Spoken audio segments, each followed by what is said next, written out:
Welcome, Risketeers. We are playing a practice game with some super good players for the Risk World Cup seeding round, game number one. I don't know what all that audio was, so sorry about that.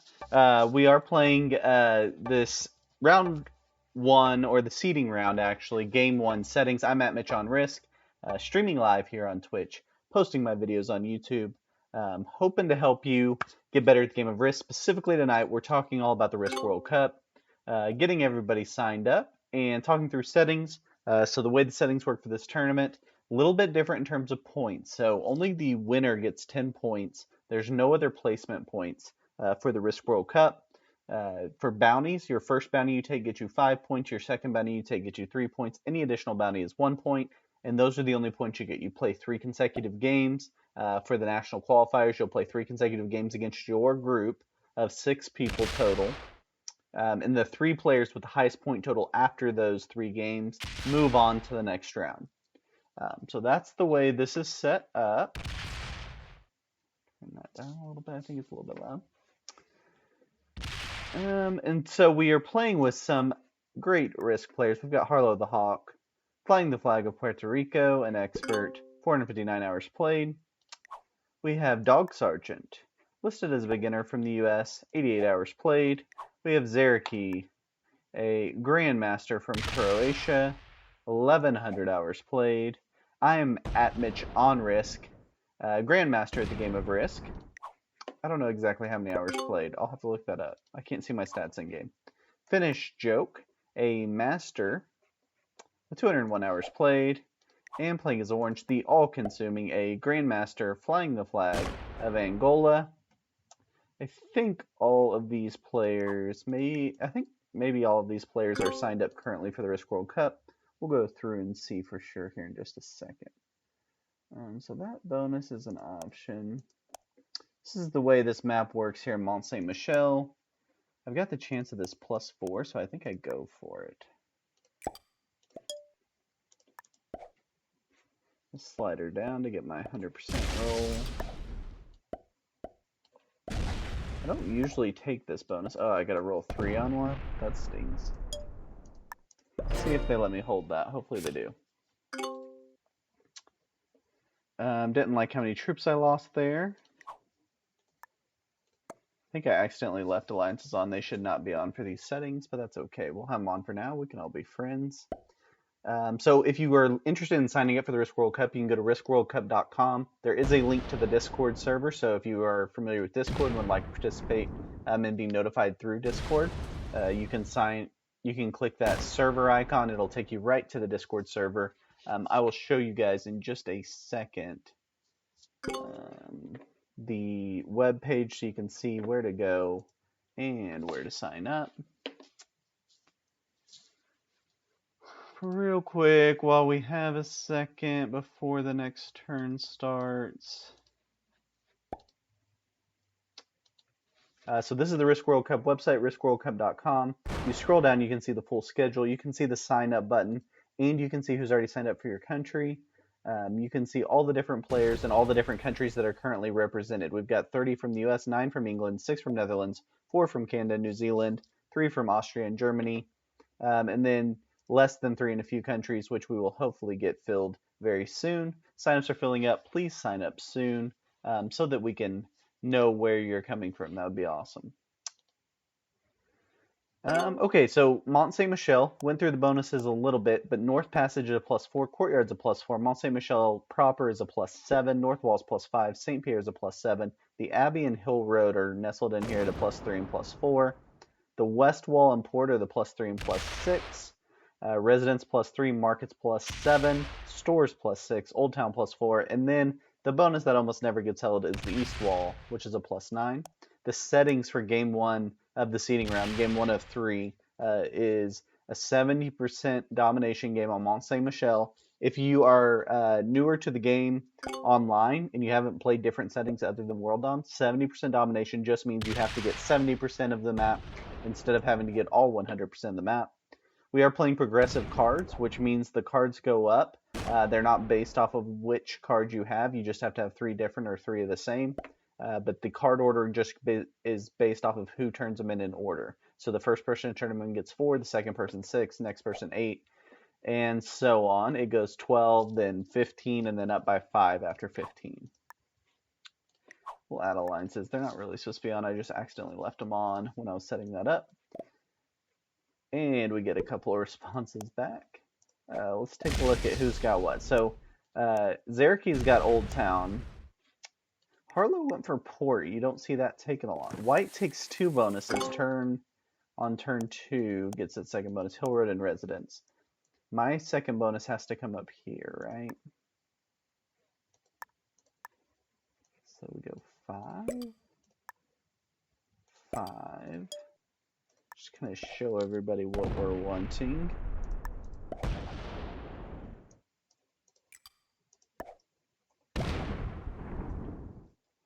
Could give red away back out, potentially. Probably could have done that slightly differently and not wasted that extra troop if red really wants to get that 2 out of there. Hopefully red will be cool with me taking that. I'm a little bit boxed in. Orange, which is the all-consuming, looks like he's going to take this really good bonus. Stores, it's a +6, and it's got some nice blizzards on this map protecting it. That's where I would really want to be, but I can't hit a 9. He's got no other bonuses, so he's going to go all out for that, clearly. I think red lets me hit his 2. And red starts working on St. Pierre, okay. So orange would like stores, red would like St. Pierre. Interesting start to the game. The all-consuming signed up. He flies the flag of Angola, but he is signed up as Japan, actually. Japan, so. Only sign up so far from Japan. Would love to get more East Asian countries signed up. That'd be really cool. Really good representation already from New Zealand. We're expecting Australia to fill up. We know there's a bunch of risk players there. Purple or orange rolls me out of a couple of 2s. Wish I could have fortified better out of there. I just didn't have the time. But I get my position to keep here in the wall, the east wall. And I think this will be a card trading area because clearly these bonuses are getting eaten up fast. Markets is an option in here, but I'm not going to get it because I'm not going to be allowed to get it for sure. Because I'm going to have 2 bonuses. So my exterior stack is going to be critical for me. Also can take this little chunk here, but I'm not going to be able to get in here. I wonder if Zeraki makes a play for this on his turn coming up here. That'll be interesting to see.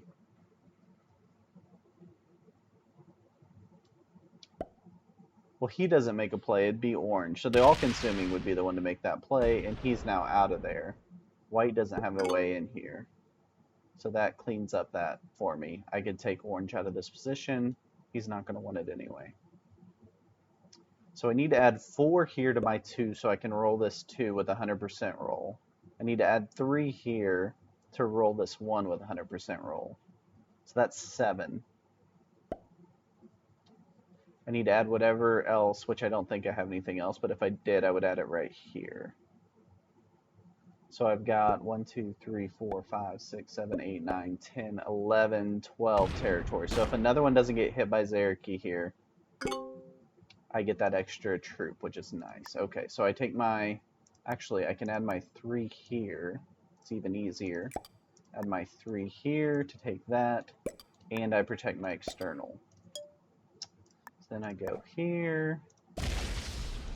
I can take orange out of this position to keep me kind of in solitude here. I block with that. Okay. Red could break us, and he may, but I don't think he will. Red has finished joke. Think that they're going to work on this bonus right here. So the winner of this game and 2 others will represent the U.S. No, Jolie, that's... this is just a practice game first off. But if this was in a tournament, this is actually the seeding round. So like for the US tournament, there's already 30 players signed up. So let's say we started today, there'd be 5 groups of 6 all playing these settings, 3 consecutive games. And that's just the seeding round. So that would help us seed everybody for the official round 1, which would take place the next week. But if this was actually round 1 we were playing right here, everyone would earn points from this game, but all 6 of us would remain for game 2 and game 3, and the 3 players with the most points after all 3 of those games would be the ones to move on to the next round. So it's not like the classic tournament or the Grandmaster tournament where the winner moves on, then you play a 5 and a 4-player game. These are all 6-player games. So even if you do poorly in one game or really awesome in one game, it doesn't necessarily get you through. Black goes ahead and kills orange. Early, very, very early. To get the bounty. So part of the reason we're using these settings is to push action like you're seeing here. This is good action to see someone taking a bounty this early. He gets 5 points. So Harlow's at 5 points right now. And the all-consuming's at 0. So even if Harlow loses this game, he's got half of what the points are for being the winner of the 10 points. So far in our 3 full practice rounds that we've played, basically averaging 5 points a game will get you through to the next round. So averaging taking a bounty each game gets you through the next round. But very rarely do all your games go where you just get 1 bounty. More often it's having 1 good game, 1 really bad game, and 1 average game get you through. No, you're not necessarily screwed because you're slow. The second game settings are Iceland, which is a super small map. Very, very mobile friendly. And then the third game for the seeding round is Europe Advance, which is a big map, but it's World Dom, not a 70% run that you have to make. Yeah, the Iceland map is wild. We'll play that one right after. We'll try to get the old lobby filled up here. Maybe we can get all these guys to play again, or whoever wants to jump in is welcome to jump in. But we'll play it through like a full round here. We try to keep track of the points as we go. Let me type that in actually. So 6 was the all-consuming. I need to run my turn and then I'll do that. My external got taken out, but I have a secondary external I can use here. I would love to get a bounty, but there's not really one to get. Red's the most likely bounty. That's not really gettable, right? So we do that. We're going to fortify this out to here for now. We're not going to make it a 5-minute turn timer. That's more on the developers. If they can figure out a way to make the turn timer give you a slight little 5-second bonus or something after you attack a territory so that it can't run out on you as long as you're continuously attacking, that would be the better way to do it. A 5-minute timer just causes people to get mad and run out the 5 minutes over and over to ruin everybody's day. These game settings are all built to be about 30-minute games. So you'll play all 3 of your round games in about 90 minutes. And it should be 90 minutes, pretty action-packed. Like you've seen, this is already pretty action-packed. We've already had a bounty taken. We got movement all over the board. And it's not going to last a ton of time or get boring. Yeah, I don't think you're actually that slow, Jolie. I've seen you play, and you're just fine. Harlow's going to kill me now. Harlow lines up the kill on me. Does not kill me, just lines it up.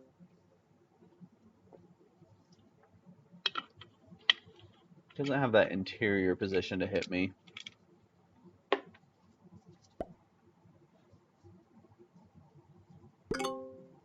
White card skips, how about that? It's a card skip from Dog Sergeant. Interesting play. Gotta keep my points going. Okay, so the all-consuming was 6. Harlow is +5 with that.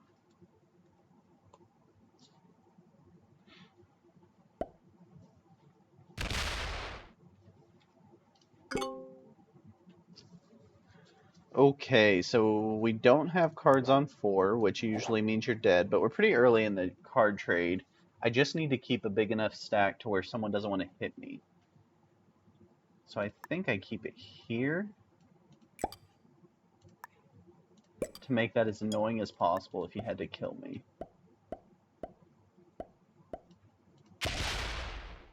Now I'm open to both red and white with that stack. So it's not like a perfect scenario,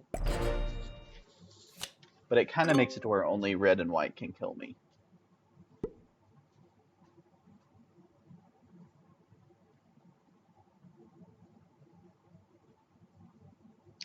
And I kind of made myself less threatening to red, even though red would be a great option to kill next turn if he's at 5 cards, which looks like he will be.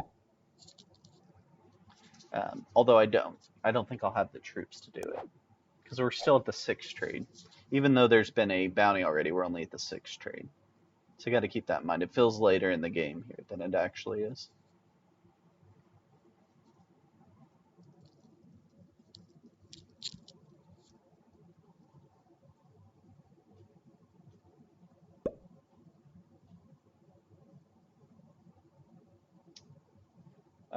Okay, so your first bounty is 5 points. The first bounty you take, you get 5 points. The next bounty you get is 3. Any additional bounties is 1. So they go 5, 3, 1. Placement, the only placement points you can get is if you win the round, you get 10 points. There are no other placement points. To eliminate the weird feeding or trying to take third and let someone else take second, we're not doing any of that, right? So winner gets 10, and then the only other points you can get are bounty points each game. To try to push it back to what I think risk should be, which is based on trying to win the game. Everyone should be trying to win the game.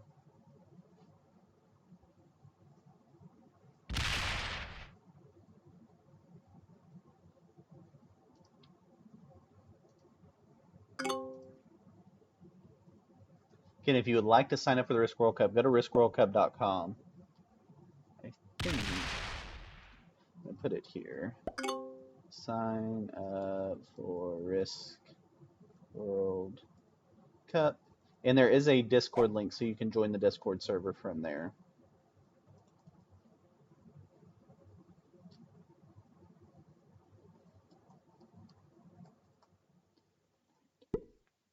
I'm going to pin that so that everyone has it.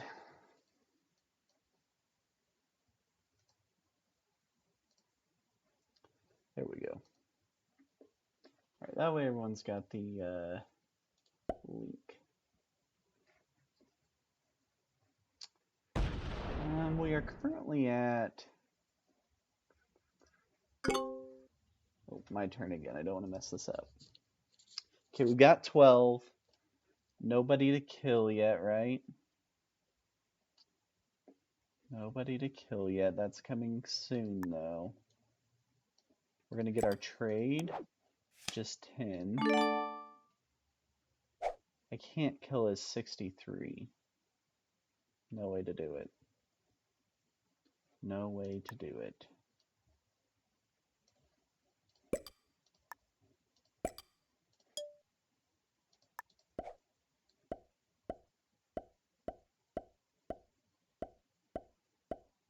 I was going the wrong way on my slider. That was funny. I'd like to keep a spot to get a card. Only way to do that is to go here. Yeah, just sign up and then you can learn how to do it later. Pete just posted the video where I came on his stream earlier this week. And, oh, there we go. Red goes for the kill. Goes for the feed, really. No, he's got the kill. Maybe. It's gonna be a long path.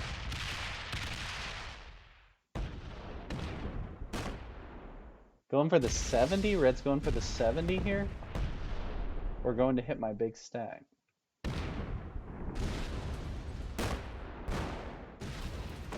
So again, we're playing 70%. If you're new to Risk, 70% just means you've got to get 70% of the territory. You can see that leader counter. I think he's got it. How about this? This would be really unlikely, I think, in the tournament because you only get 10 points. So instead of getting a bounty, which I think he could have done there, he only gets the 10 points. So let me put that in. Who was that made that run?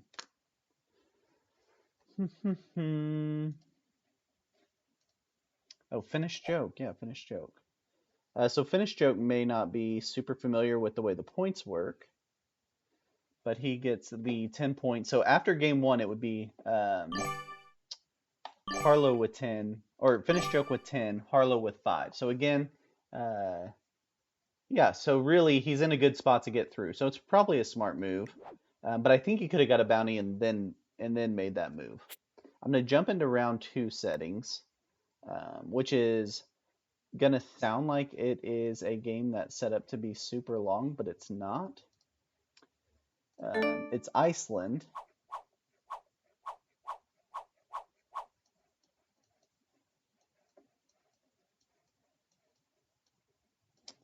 Jump into Iceland, and we're playing 70%, and it is fixed.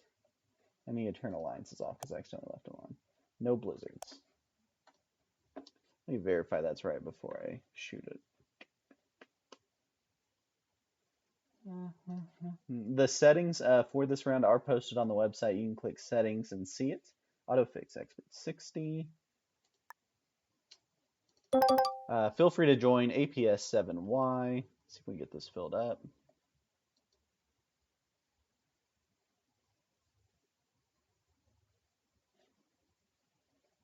We got Tombstone in the game. And Jolie's in. Jolie playing as Jolie. How about that? Not General Tabata.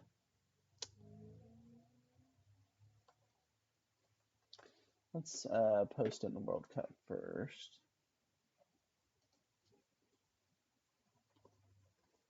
At practice, game 2 settings. Let's see if we can get it filled up. Doubt that Harlow would have left. Okay, Jolie changes the name.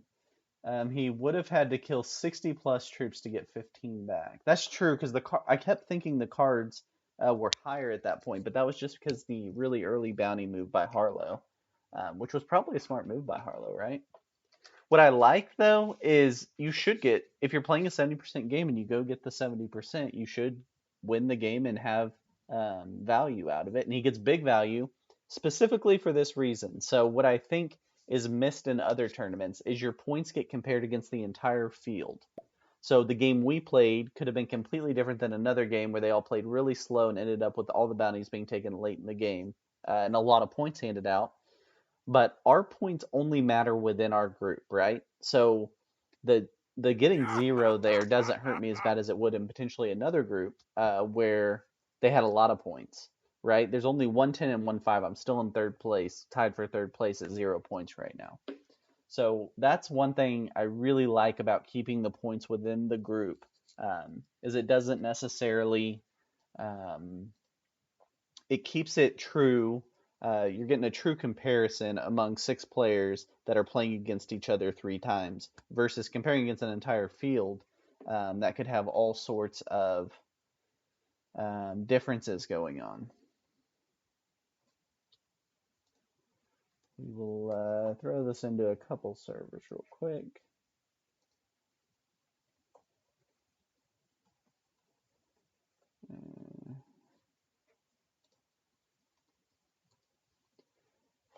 /6. Surely we can get our other 2.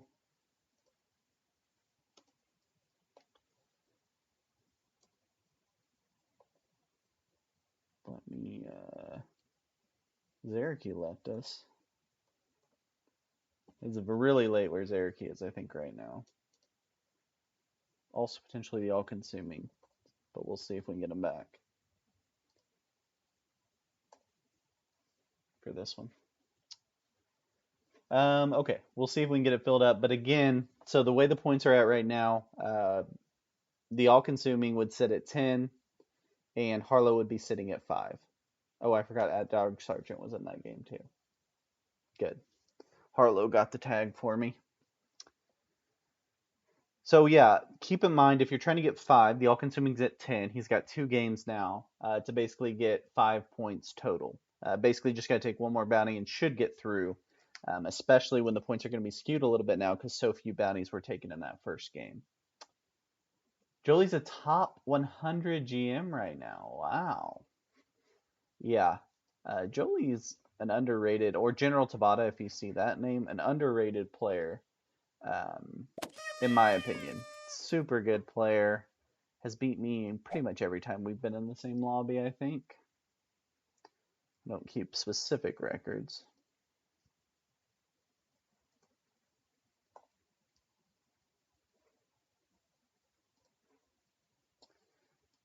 Was hoping we could keep more of that same lobby here for this game, but we will see.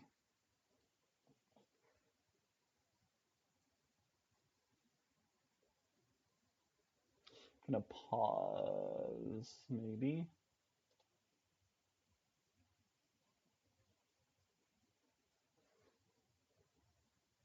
Hey, we got Dog Sergeant back. Just need one more.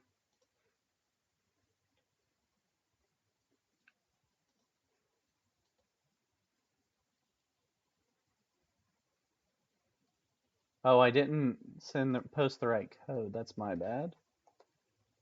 E57Y. Somehow I deleted the right code.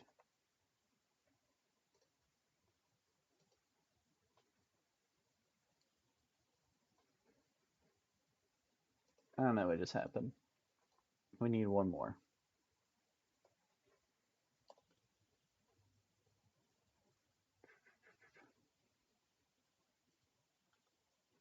Oh, I put a 5 instead of an S. That's the problem.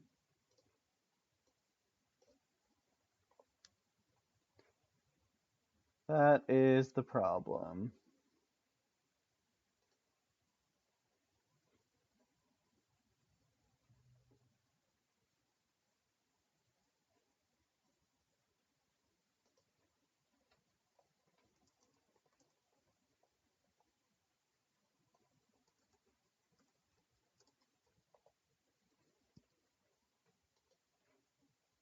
I think we got Finished Joe coming back. Also a World Cup practice.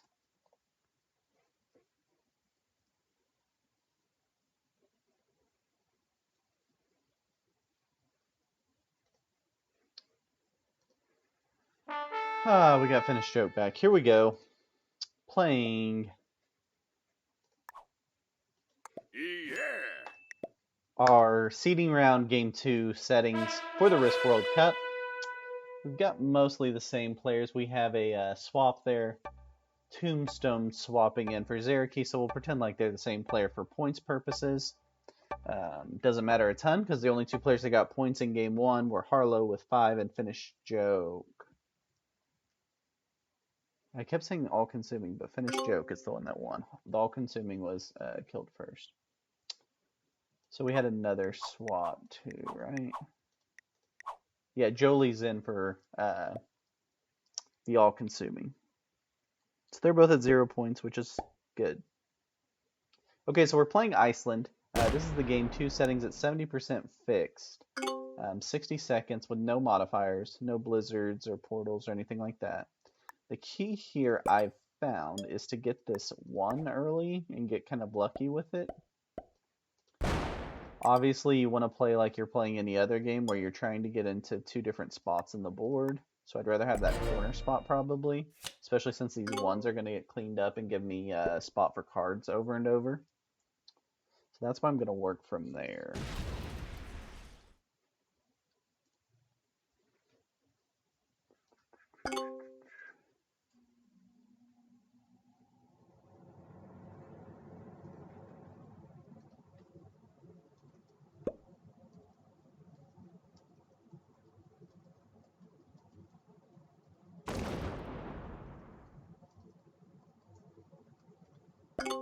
Okay.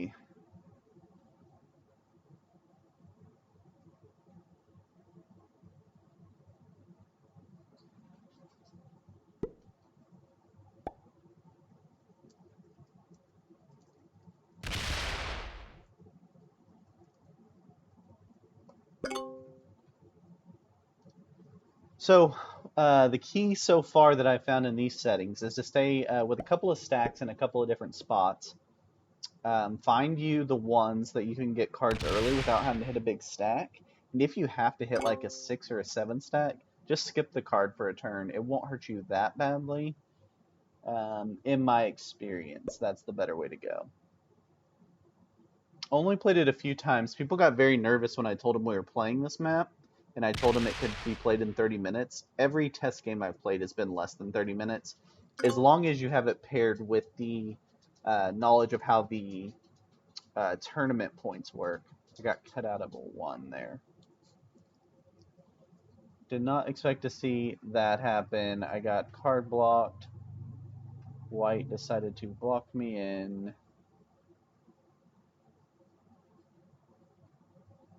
Ugh.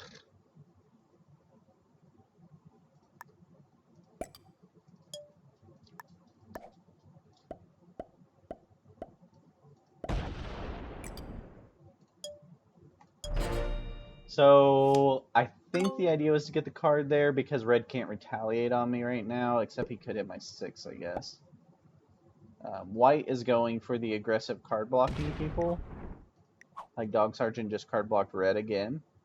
No, gave him back his card, so he's not purposely doing that. So yeah, every time I've played this, if you have it paired with the tournament rules that it's 5 points for a bounty, people go for that bounty early. Because who knows how this game's going to end. So you go for that bounty early, get your 5 points locked in, and it creates a little bit of chaos. But people aren't like holding bonuses and taking a card and passing. That's not what happens on this. And taking a card and passing is really tough in some scenarios. And making the 70% run is really tough without taking a couple people out of the game, because you can see the stacks and where they're aligned right now. It would be really hard to make a run through this board. So a couple of bounties almost have to be taken at least before you can make your 70% run on this map. Let's hope we didn't upset red too much. Red also won the first game, so they would have 10 points now.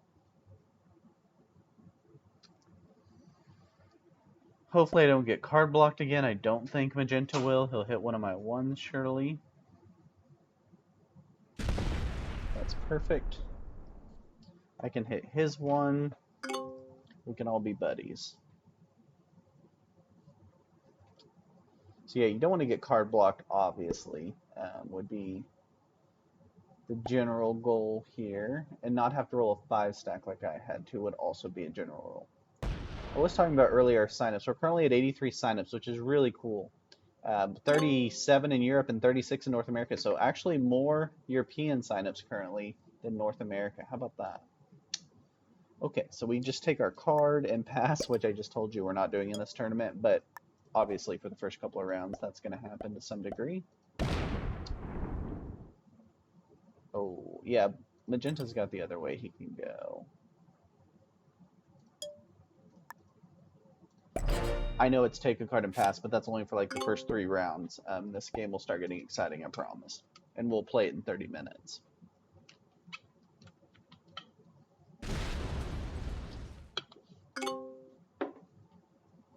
Alright, here goes Harlow. What does Harlow?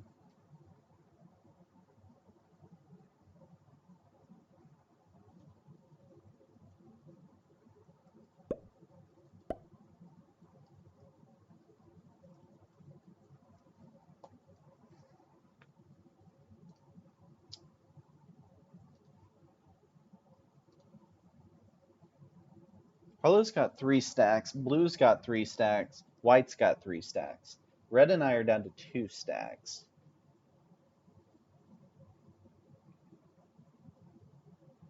Magenta also going with the 2 stack plan. I like the 2 stack plan. The only negative of it is you're more likely to get blocked off from being able to get an easy 1 card.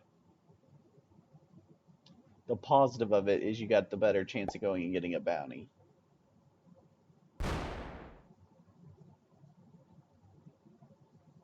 Surely red doesn't block me off again.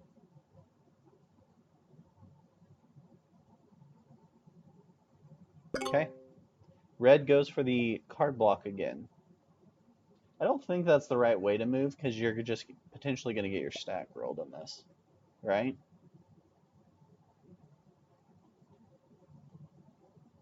Like that really tempts me to hit his 7 over here for that. It's possible blue will give me a card. We'll see. As long as he uses one of his stacks over here on the left. Blue's actually in 4 stacks. Considering whether to... I'm just going to give him an old thanks. See if that will convince him to give me a card.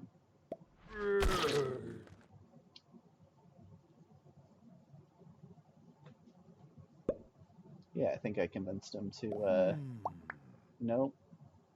Depends what the fortify is, yeah, I guess. Gonna move the 7 out to the 5, yeah. We give him the thanks, so we don't have to roll his stack.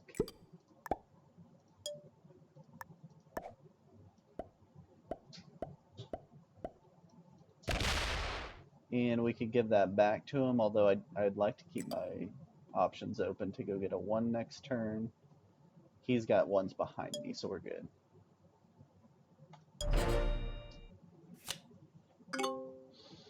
So I know this feels a little stalematey, and it will just at the start here. But it will get wild, don't worry.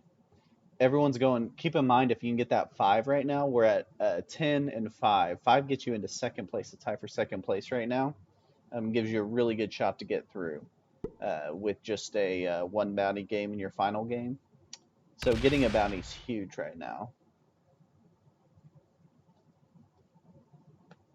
Everyone will start looking for their bounties pretty soon.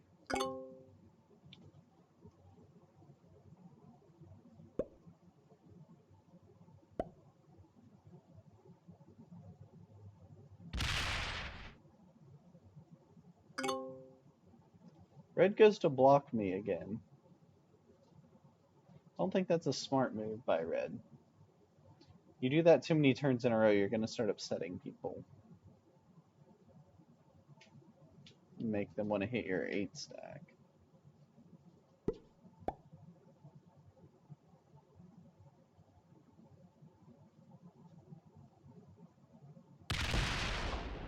Magenta gets the card behind Red, so he made a move that helped Magenta, but Magenta helps me and then moves back. How about that? I mean, I have a card, so it's not like a mean move, but...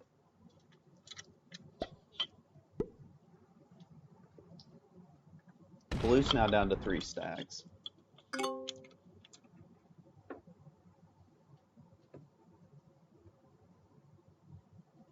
I'm earlier in turn order than Red, which is going to give me some options here in a minute.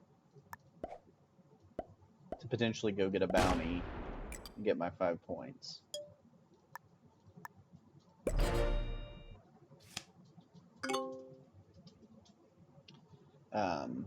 The only one, I think Red Finish Joke doesn't know that it's a, doesn't quite know the format of the World Cup. I think that's the only player that's not signed up in the World Cup, I guess besides Jolie, who now knows everything because we've been talking about it. Let me make sure that Finish Joke isn't signed up. Yeah, Finish Joke has asked a couple questions and part of the server, but not signed up yet. So maybe doesn't fully understand the, oh, Jolie signed up. Okay, cool. Good, good.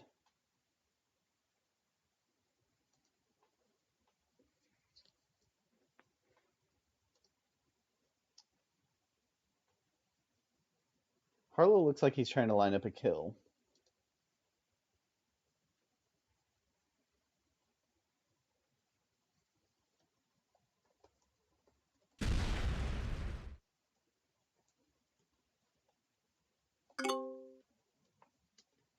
See what Red does.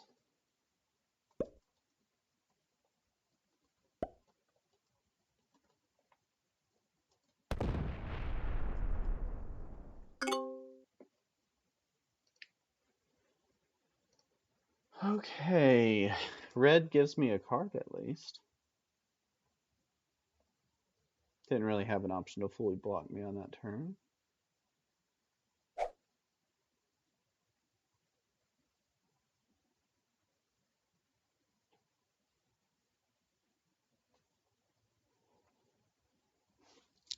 cards are still... Jolie goes for the early card trade, okay. We're in fixed, so that's not as big of a deal, right? Depends on what your trade is, but it can make sense for sure.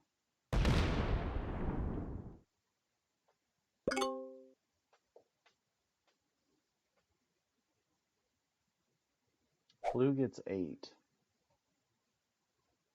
I'm kind of protected here between white and red. I kind of like that spot, but I'm also kind of tempted to kill him at the same time, so it's kind of a tough scenario, right? It's kind of,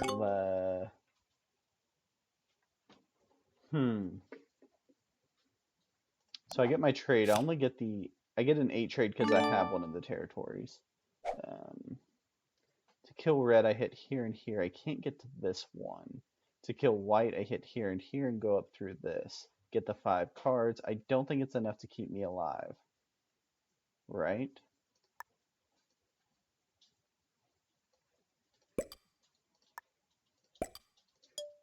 So I think I'm going to play it out a little bit.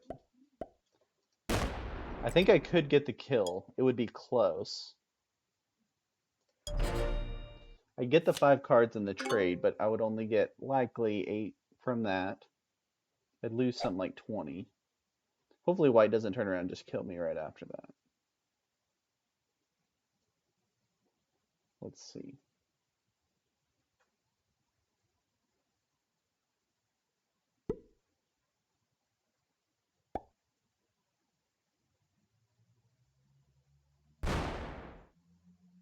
Okay, white just hits that red one.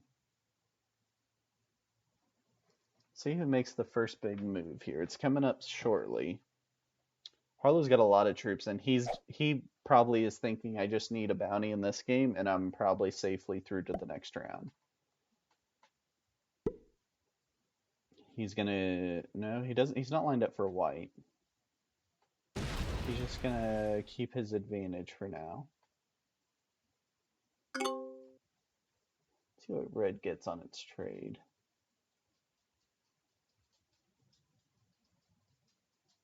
Red gets 8, not enough to kill me.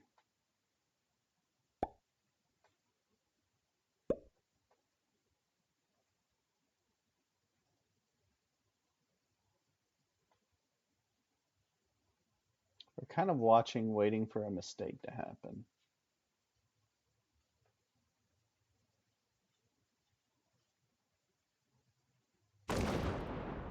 And I think in a true tournament game, someone would have gone for a bounty by now, and it maybe should have been me. If we were truly in the World Cup, I think someone would have gone for the bounty to get the 5 points. Because think about it, I got a 1 in 6 shot at getting the 20, or getting the 10 points as winning. And I'm last in troop numbers right now. So those chances are low, but I could get half of it guaranteed if I go get a bounty.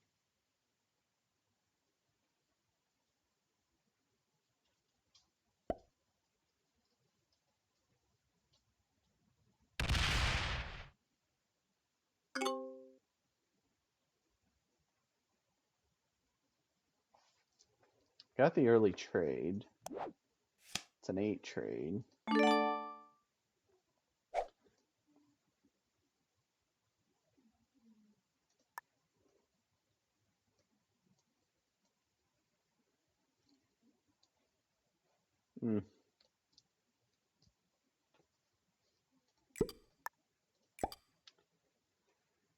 It's so tempting to go for that.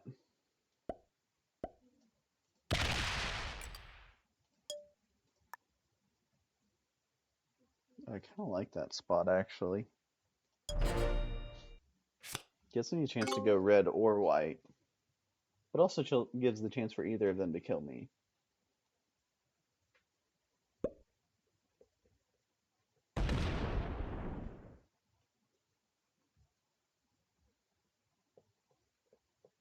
The way you know this isn't really stalemating is our troop numbers aren't going up astronomically here. 1, because we're in fixed cards, but 2, because bonuses are really impossible to take in this. So you're not getting a bunch of troops. So at some point, someone's going to make at least a half move.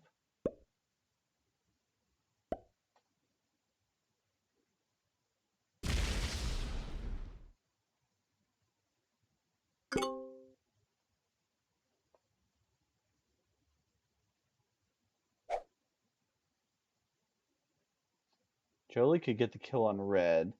It would take out 30 troops. Would get the 5 points and would probably put him in a really good chance in that third game. But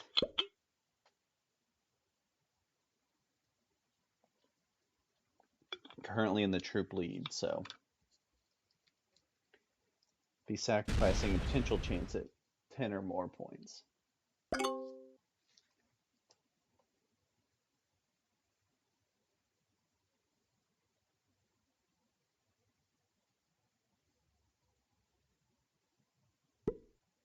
If I kill red, Jolie immediately kills me.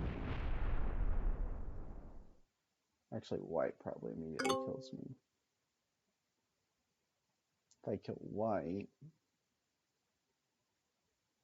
Harlow would kill me. I would get the trade, but I think I'd rather wait for them to potentially give me the trade on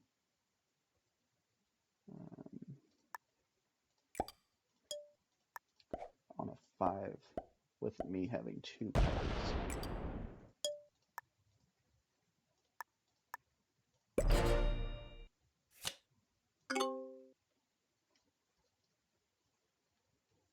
This is the longest this game has gone without a bounty being taken.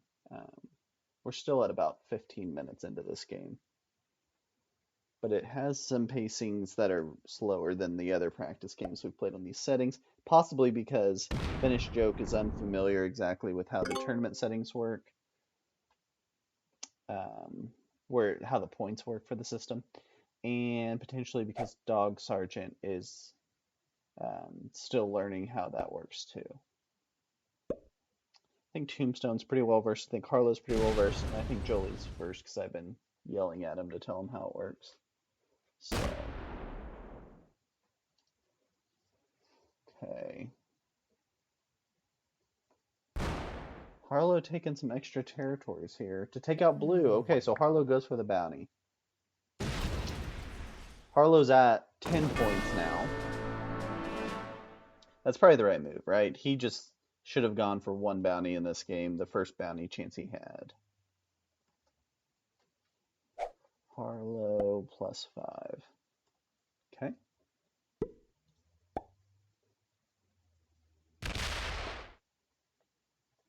What can Harlow do now? He just rolls out as much as he can.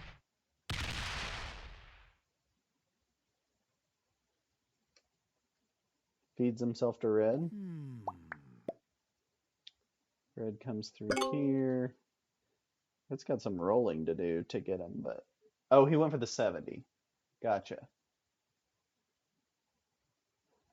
Miser family, what is up? This is Iceland. I don't know how you don't recognize Iceland. Probably if I would have shown you the names of each of the territories, you would have definitely picked up this is Iceland, right? Yeah, so Harlow took the bounty and gave it a shot at the 70%. Like, might as well at that point because he was dead. Black cleans up the bounty on Harlow. I mean, red cleans up the bounty on Harlow, which is Finished Joke. Hey, thanks for the follow.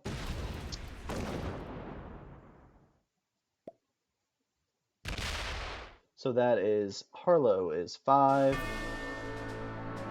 Oh, and the 70%, did the bounty happen first? I think the bounty happened first. Finish gets a plus 5 and gets the win. So Finish is already through in the tournament setting.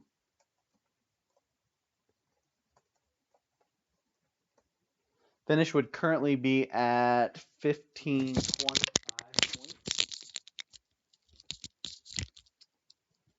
Harlow would be at 10. Everybody else at 0. So how about that? That would be wild. So we'll go into the Game 3 settings. I love the Game 3 settings, but I also love Europe Advanced, so it's probably a little unfair. Or a little bit biased. So we're Blizzard's on, everything else off. So we're going to go Europe Advanced.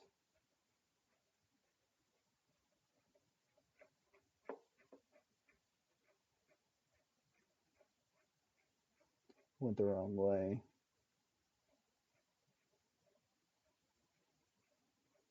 I don't know if I'll ever find it. There we go. Europe Advanced. This is a World Dom, but it is progressive with Blizzards on. Okay. Got our 6 slots open here. See if we can get it filled up.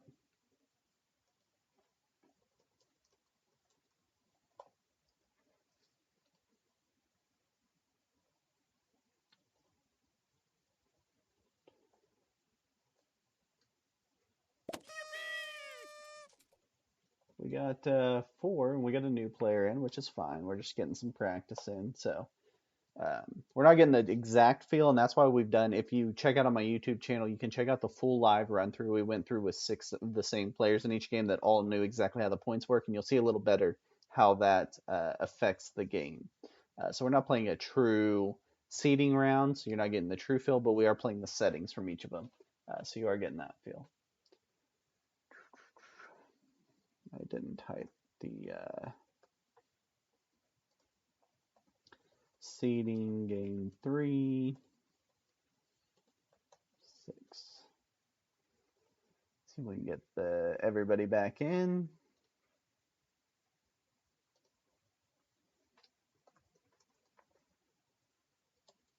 Maybe we don't get, maybe we won't get finished joke. We'll see.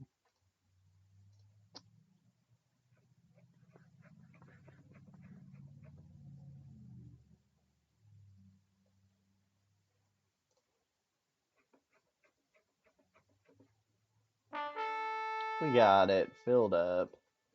Opidos jumping in. How about that? And Opidos definitely knows on the event staff. Oh, I don't know why I clicked that or that. There we go. All right, so let's play game 3. These are the game 3 settings. I'll walk you through them as we go here. We are playing Europe Advanced.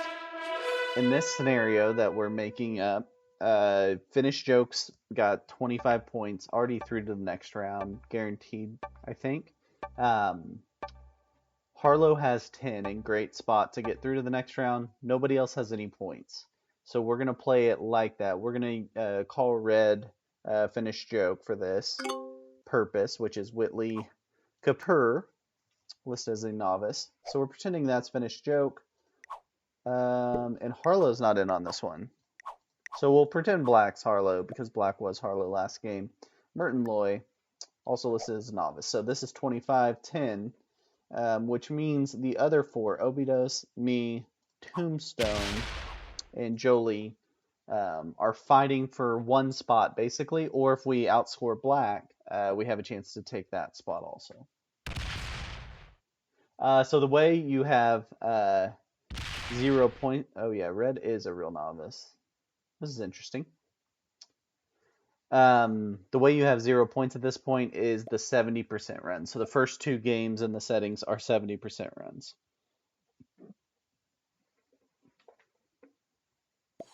I wonder if red's in the tournament. We'll look for this name, Whitley Kapur. See if they are in. Nope, not that I see, but could be playing under a different name. Obidos, not a novice, but rolls. What was that roll? A 5-on-2? Eek, that's a tough 5-on-2 roll. Alright, so if you guys watch my streams, I ranked up to Grandmaster playing exclusively Europe Advanced. I don't like to take Spain. I kind of like to take Russia. I think I've got a play for it. So we're going to try that. I didn't slider, I just didn't have the time for it, I guess. Which caused me to lose a troop, which stinks. Can't really do much here. Okay. Could have fortified here and taken this bonus. That was maybe the play to make. This bonus has killed me so many times, so I don't usually mess around with the North Africa bonus. Here's the way the bonuses work. In Europe Advanced, we are playing progressive, and it is World Dom. Yeah, I may have just gotten to 50 followers in a previous stream. That's possible. I will be posting my Legends game. It'll probably be up tonight or tomorrow morning. My Legends Round 4 game was last night. And sadly, I needed a really, really good game, and I had a very average game that ended in a fourth place finish. So it was not enough to get me through to round 5 of the Legends tournament. So I'll be at a Legends tournament. They're down to 24 players left. I ended somewhere around like 43rd or something, which is still really a solid finish. Wish I could have done better. Jolie takes the Balkans and fortifies into them. Good. Oh, you're Merton. All right. Merton is black. So Merton, if you want, you can play this game like your Harlow, who you're taking the color over for, who has 10 points going into this game, while green, purple, blue, and pink all have 0 points going into this game. And as long as you finish above, what's that, 3 of them, you make it into the next round. You get 10 points for winning the game. You get 5 for your first bounty, 3 for your second bounty, 1 for any additional bounty. And you just have to finish above 3 of those 4 players. Red's already through to the next round. Red rolls the magenta bonus and loses. Red is a true novice playing. Okay. Is Red a bot? Almost bot rolls. No. Someone's going to get that red bounty. Very cheap. Get the 5 points. Obi rolls my 2. That's so unnecessary.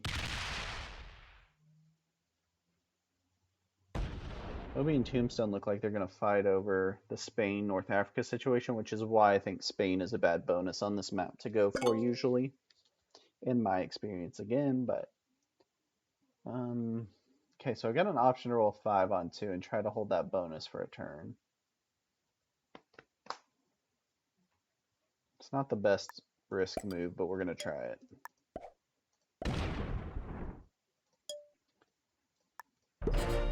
We'll try something like that and see if we can hold. I think Tombstone takes West Africa on this turn. Doesn't break me, hopefully. I'm going to do that to you.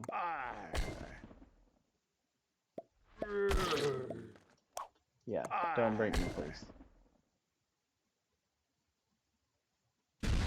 Yeah, Tombstone gets West Africa, and it'll let me hold North Africa for a turn, maybe? Maybe more, we'll see.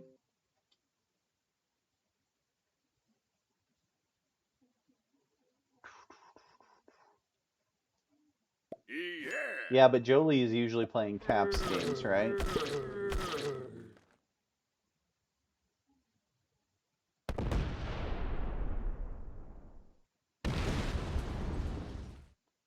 Someone's going to get a really cheap red bounty that might get them through to the next round of the tournament.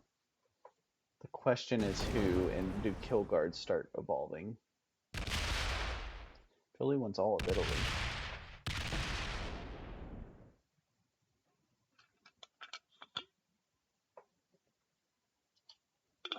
Jolie's got the Alps and the Balkans.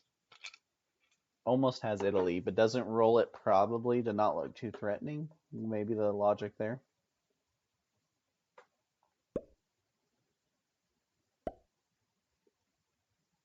Would love for Black to move that 3 out of Russia, but we'll see. Black's got Iceland now, working on Great Britain. Yeah, Jolie plays classic caps.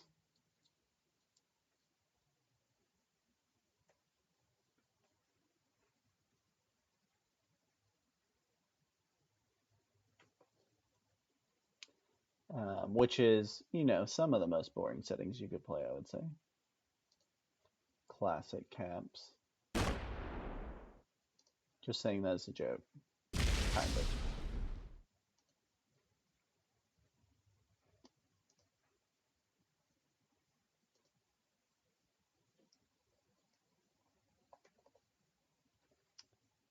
of. We did pin the message up there. Sign up for the Risk World Cup. You can sign up now. It's at riskworldcup.com. There is a link to the Discord server there. I'm at Mitch on Risk. I am hosting the event. We've got a lot of awesome event staff helping out. First of its kind event where it's going to be a free-for-all games, individual free-for-all games played in a team concept to be crowned champions of the world for your country. Alright, let's try to take some Russia here. Blue saying we're friends. We'll see how long that lasts. I'm giving him the chance to be buddy with me.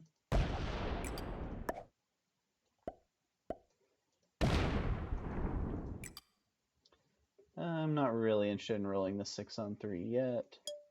So let's do this, and maybe next turn I could take that.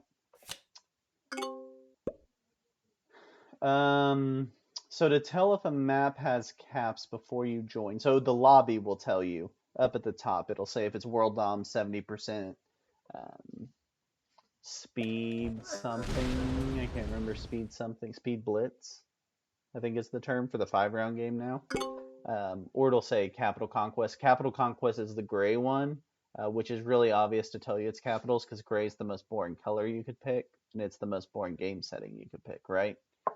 Jolie, that's what you would say. That's how you know it's caps. Look for the boring gray.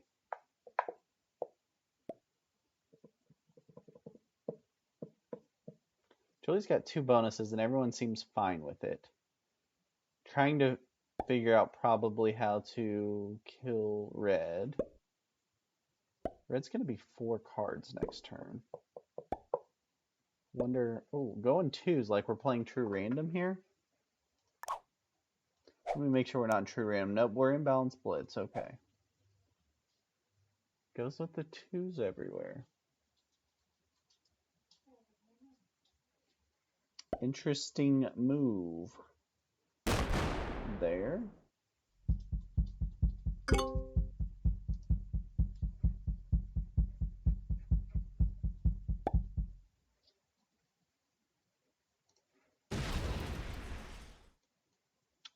Black rolls the Jolie 3 in Great Britain to take a second bonus. Red's at 11 troops. I'm not really in the perfect position to get the kill easily.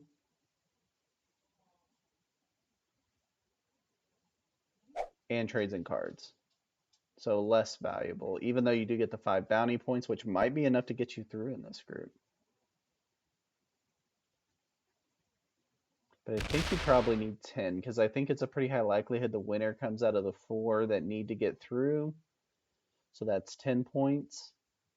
So I think you've got to beat that person or Harlow, which is not actually in this game, but Black is playing in Harlow's position with the 10 points coming in. So I don't think 1 bounty is enough. I don't think you want to risk your whole game for 1 bounty and you end with 5. Yeah, the check mark is cool. Someday I dream of being the check mark.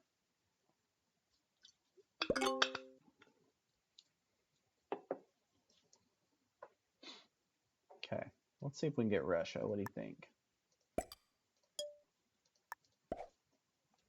Leaving my bonus unprotected, and Tombstone's been cool about it so far.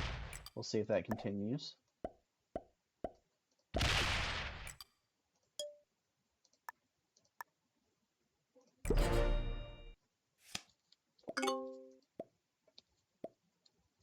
Jolie, you got 3 bonuses. Come on. Getting plus 12. No one's touching you.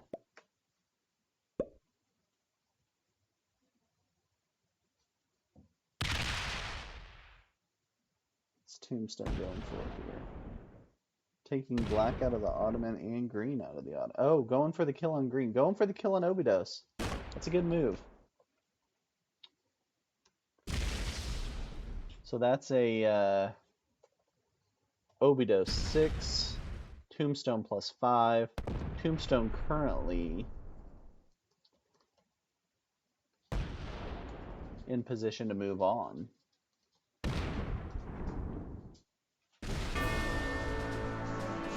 That was a very good kill done by Tombstone. Well played.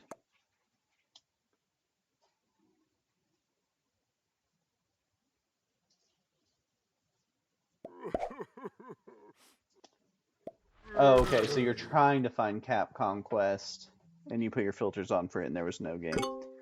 So I would say most of those Cap Conquest games are fixed Cap Conquest, so maybe just make sure your filter doesn't have progressive only. Would be something to look at.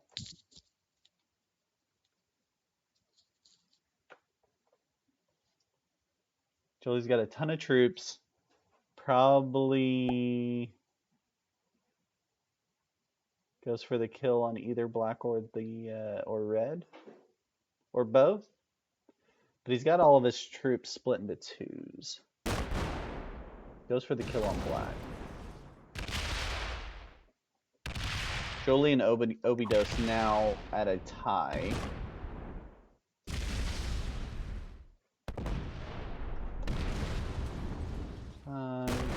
Merton, Roy, and Jolie. +5. Jolie and Tombstone are now in a tie at 5. So the tiebreaker, the way it works for the tournament, if you're in a tie only for that third position, if you have any direct bounties, meaning you took that other player's bounty you're tied with, that's your tiebreaker. Whoever has the most direct bounties. Second is whoever has the most overall bounties. Third is whoever has the most bounties against the group winner. So whoever won the group, whoever had the most bounties against them.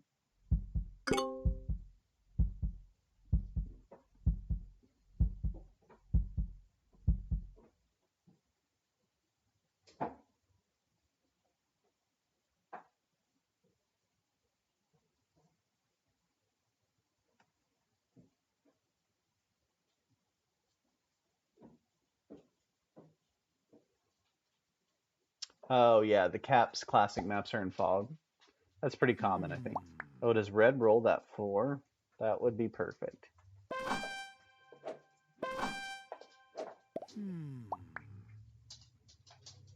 Roll it, roll it.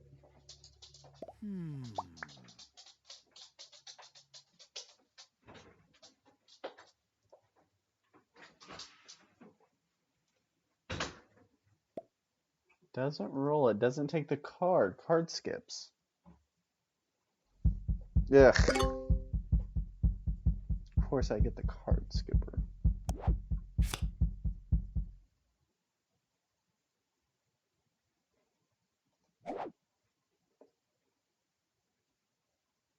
Man, that's tight if I don't trade in cards first.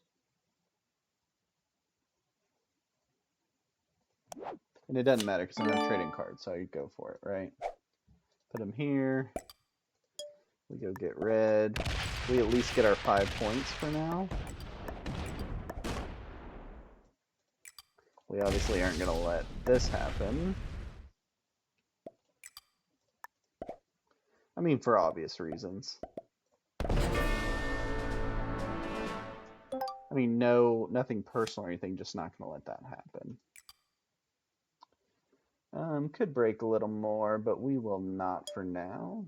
Fortify down to, I don't know, here. Just to make that annoying.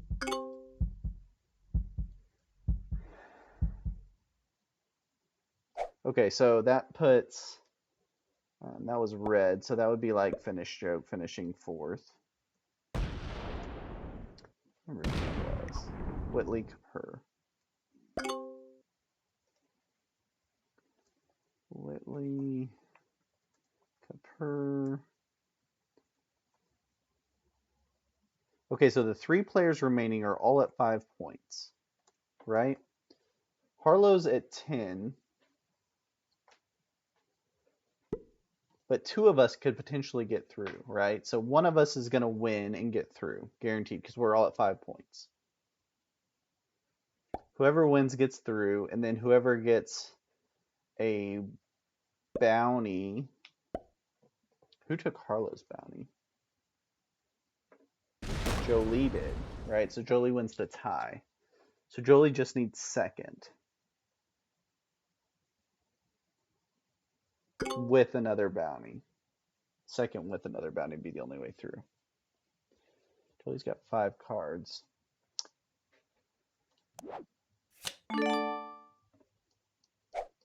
Alright, this is the right play. I'm doing this right.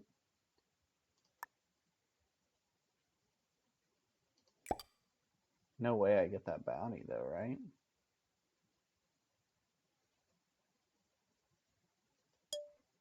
No way I get it.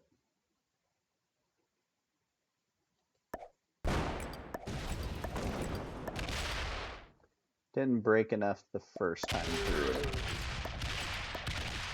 Was the problem.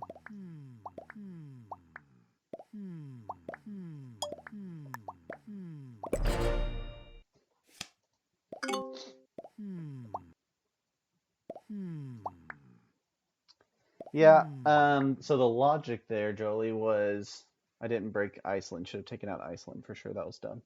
But the logic was you're getting a lot of troops next turn on your card trade of 20. And to add another 10 to that probably makes it to where you get the bounty. Now it's tougher to get the bounty.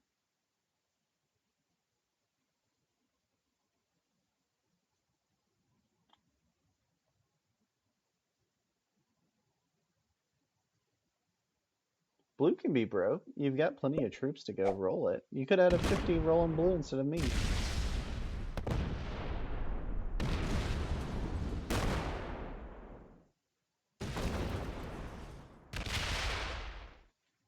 So the winner gets through. 2 losers are out. Second and third place is out if they don't get another bounty.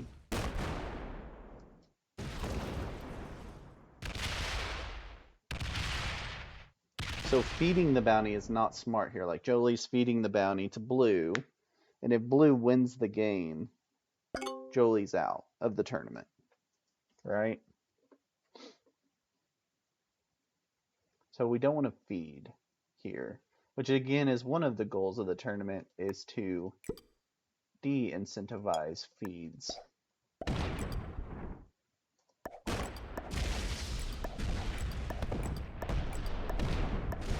Oh, come on.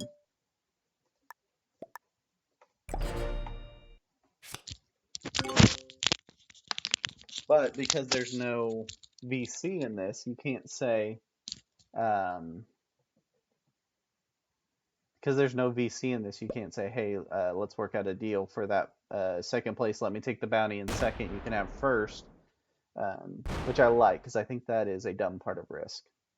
I don't like that the tournaments have turned into some of that. Blue doesn't go for the bounty. Blue allows Magenta to get the bounty. How about that? So even without the VC, they coordinate that move. Which means in this scenario, Jolie gets through with 10 points and the direct bounty over Harlow. Finish Joke gets through with like 25 points. And Tombstone gets through with the first bounty of 5. Is that right? Jolie's got to finish this kill. Why leave that?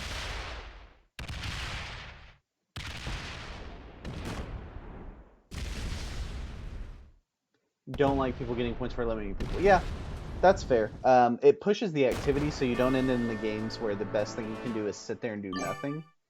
So that's why we give points for eliminating people, because of that. So Jolie's through now with 10 points, Tombstone's through, and Finish Joke would be through in this scenario. Tombstone should be able to take Jolie out now. Should have enough troops. Yeah, the problem with points for placement, though, is you work out deals. Hey, I want second, I want third, and you're feeding people to try to get one place higher or something like that. The feeding is lame. That's not part of Risk. Taking bounties is part of Risk. You've always gotten benefits for taking bounties via cards, so it's always been part of the game. points for placement has never been part of the game of Risk, was never in the original intention of the game. Getting rewarded for taking out another player has always been part of the game. So that's the logic there. And the reason is because when they created the game of Risk, they knew that they were going to need to incentivize that. Otherwise, your best move was always just to sit back and wait. Which is why people like playing Caps, because that's the sit back and wait format. Just not for me.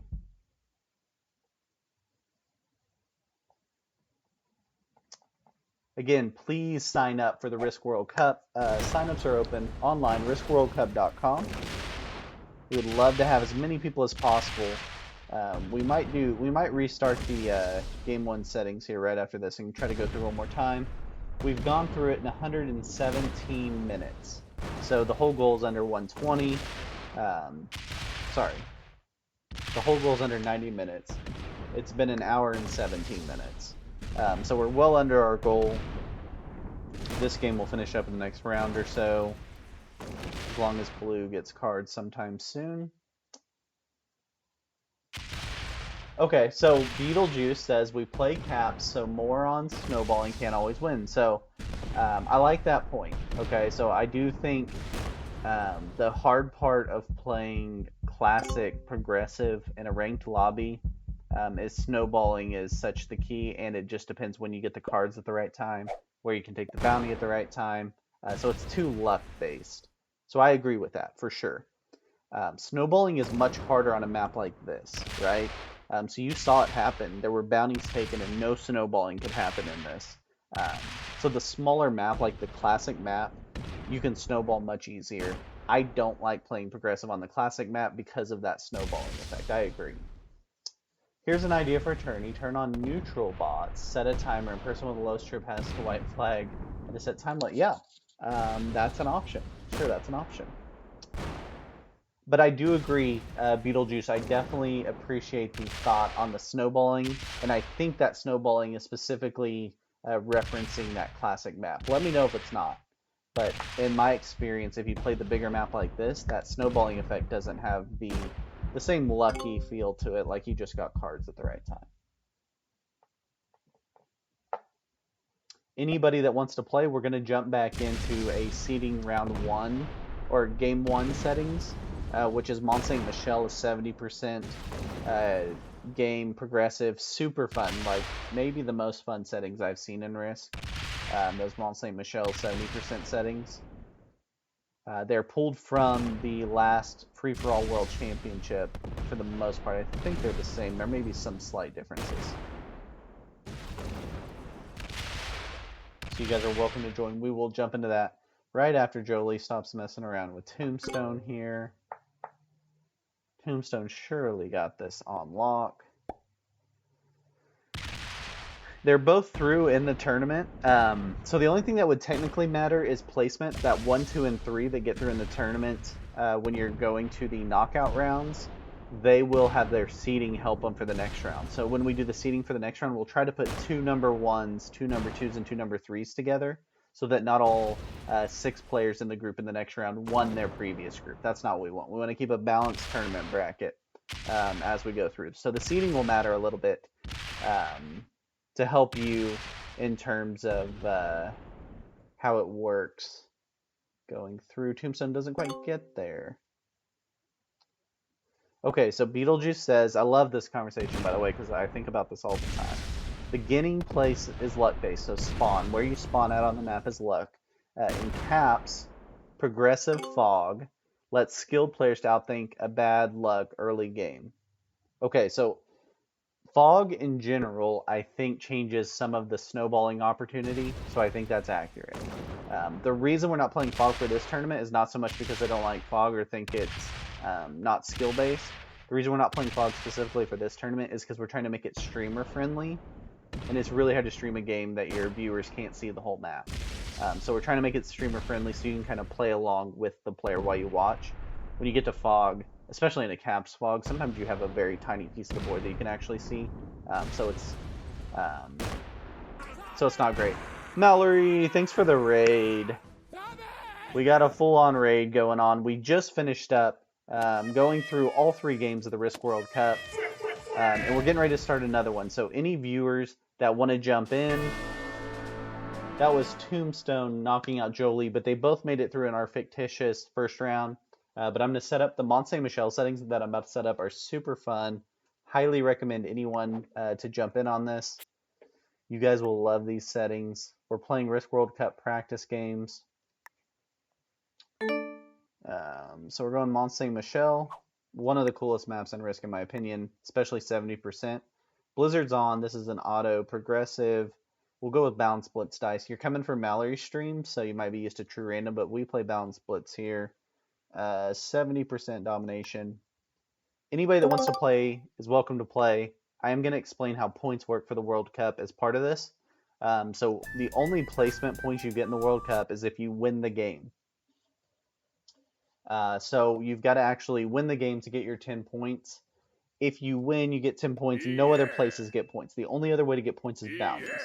The first bounty you take is worth 5 points. The second bounty you take is worth 3 points. We got Arco in the game, Victor Slim, Jolie, and XC Dude. This is a heck of a group. Hey, thanks for the follow. And then you get +1 for any additional bounty. So +5 for your first bounty, +3 for your second bounty, +1 for any additional bounty. We got one more slot available. Please join. Gotta credit these followers real quick.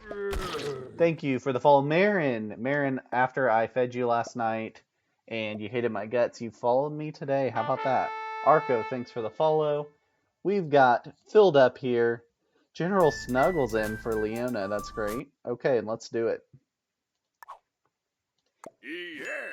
Everybody please ready up. So we are playing 70%. This is Progressive Mont Saint Michel.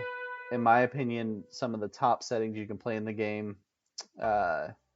Fun because you get to carve up the board in the first 4 or so turns.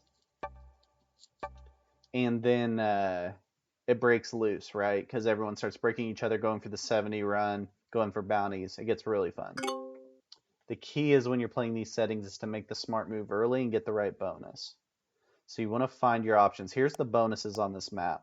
A lot of bonuses. It works in kind of circles. So North Passage, North Wall, East Wall, Port, West Wall is the outside circle.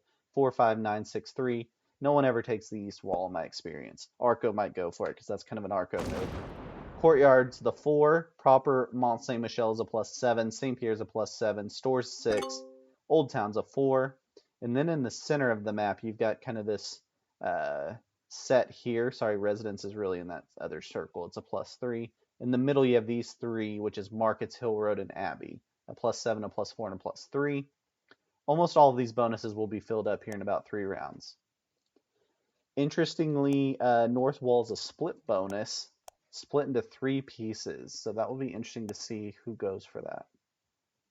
Arco's in the best position to go for it, it looks like. So we'll see if he goes for it. Got the East Wall. Leona says she got the East Wall 1 turn 1 time. East Wall's brutal. It's this one over here. It's a +9. You need some really big Blizzard help to really get that. Yeah, holding it for 1 turn is really good, actually. Arco was also in the game. Arco let someone hold the East Wall. Maybe I just sacrificed my entire game right now to show what it's like to take the East Wall, because I do have some troops over there. Yeah, I'm down to 14 troops. Thanks, Jolie. Was that a specific attack on me? So again, we're playing this like we're in the Risk World Cup, which means the winner gets 10 points. You get 5 points for your first bounty, 3 points for your second bounty, 1 point for each additional bounty. I'll keep up with the points as we go so you guys can see kind of how that format works. And how it inspires people to be active. I'm getting my 2 hit also. Woof. Down to 12 troops to start the game. This is going to be a heck of a comeback. You guys just wait. Got to kind of take my only bonus I have a chance for.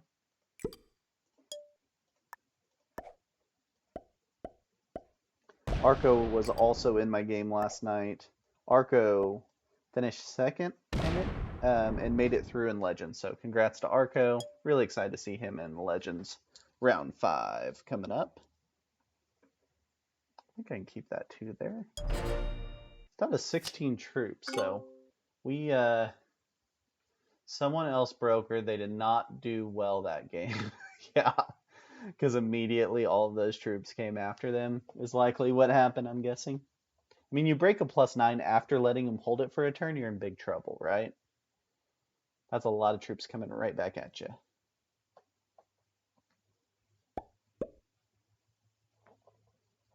All right, let's see what Arco goes for. Arco does go for the triple split bonus, huh? No, goes for St. Pierre, the +7. Okay. And then maybe pivots over to the north wall from there. Yeah, that's a really good bonus to take turn 1 for the last player in turn order. You can see how scared everybody is now of Arco. Oh, and Arco buries the troops inside just to threaten. Yeah, obviously just gonna go for breaking. If you want to break me, I'm gonna hit you. Cool. Port is also split, so these bonuses are split. Port and the west wall are very split in this with blizzards. That's why I think it's fun to play it with blizzards, is because this map there's really strong strategy you can have, but the blizzards kind of change it up each time. Especially with how much we've all played Mont Saint Michel, with it being in the free-for-all tournament last time. That's why we used it as one of the early games for the tournament, because people are familiar with it, hopefully feel comfortable with it if they played in that free-for-all tournament. Magenta gets a bonus. Jolie's got the bonus there. XC dude takes the North Passage, the +4 up there. I don't have a second bonus to go for. I don't know if you guys are noticing this, but when you only have 16 troops, it's hard to get 2 bonuses. You gotta be real creative. West Wall's gonna be impossible to get.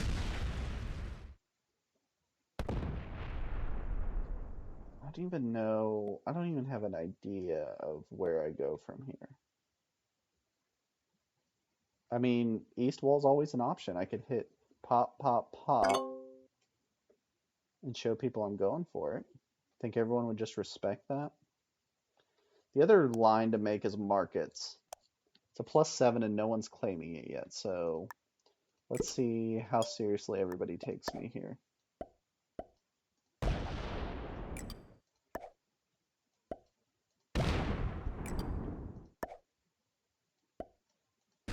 That enough to claim it, you think?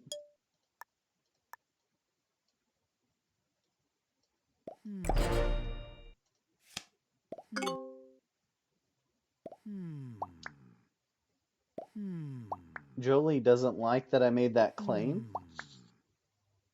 I'm giving you the opportunity to roll out that 2 to get something out of it, right? You can roll one of those 1s.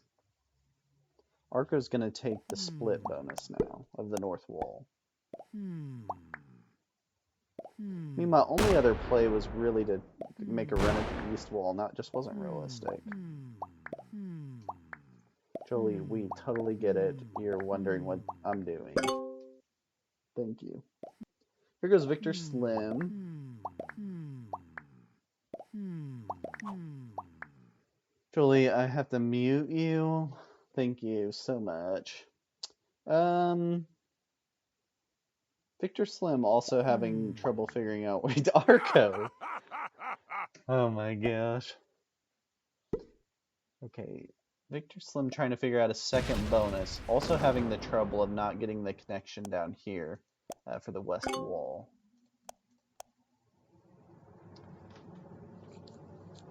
Exceeded second bonus. So this is really interesting with blizzards. I haven't played one split this much, where the bonuses are split up this much.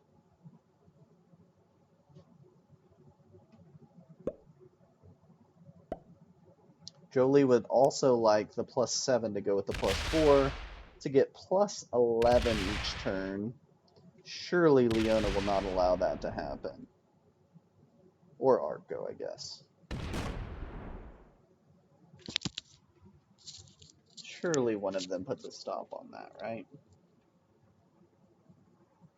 +11 at the end of turn 2. Yeah, that's fair. Someone should hit Arco too. That's fair. North Wall's a +5. St. Pierre's a +7. Jolie and Arco should both get broken here since we're all dealing with one bonus. What's...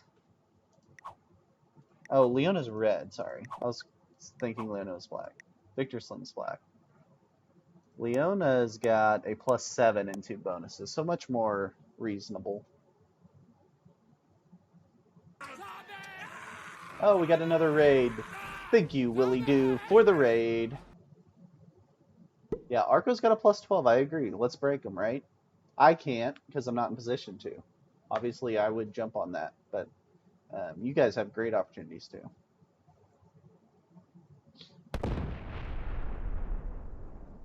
Green upset that Victor left the 6 here blocking him out from taking port.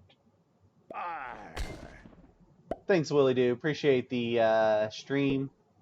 If you guys are not following Willie Doo, make sure you go follow so you can check out all those great Risk streams. What's Leona going for? Now moving to the east wall. Love it. Love that. Want to see that play. So hit here, roll that. I don't think I can quite get it, right?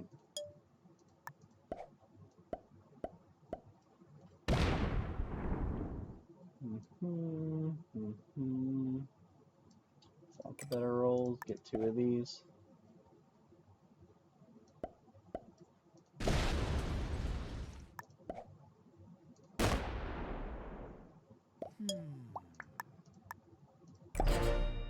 I'm going to be patient about my bonuses.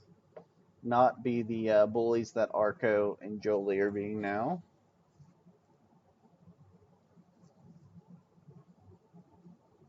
Arco's like, I just got 20 troops. I'm going to go see if I can get a bounty early. Right? Remember, the bounties are key in this tournament. 5 points for your first bounty, 3 points for your second bounty, 1 point for each additional bounty. The win's only 10, so getting 2 bounties in a game is 8 points versus a win being 10. So bounties are what we're pushing for some activity in these games to make sure the most valuable thing you can do is not just sit and wait. Okay, Arco lines up. No, doesn't fully line up to kill green. Started to look like he was lining up for something there.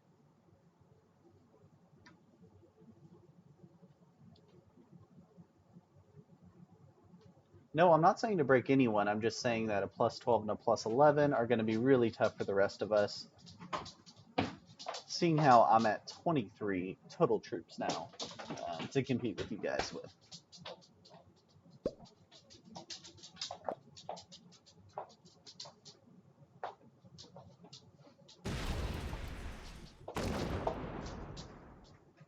Way to go, Victor Slim. The double break. You love to see the break when it's not you doing the breaking, right? I would have never done that. I was happy with you guys having those bonuses, just to be clear.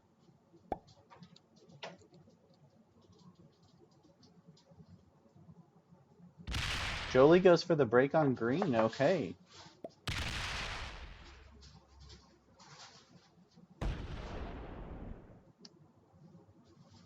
Breaks a couple of other bonuses there. Let's see what green does. Retaliate any here? Oh, pink botted. Jolie, you're out of the game? Jolie's connection might have gone out, possibly.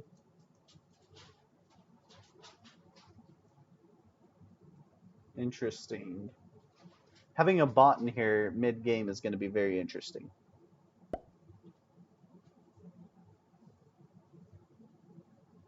In a game where everyone was kind of working off of bonuses, Arco's the only one that got to keep a big bonus. I guess Red, Leona did too. They have a plus 7 and plus 6. I have a small bonus that I got to keep. Leona takes back the second bonus.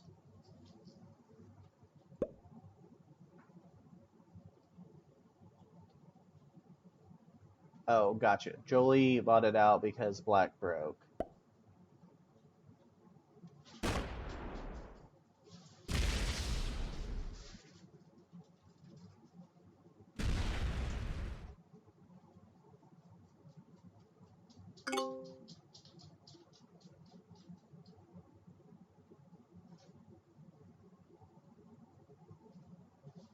I think I just continue on with the original plan here.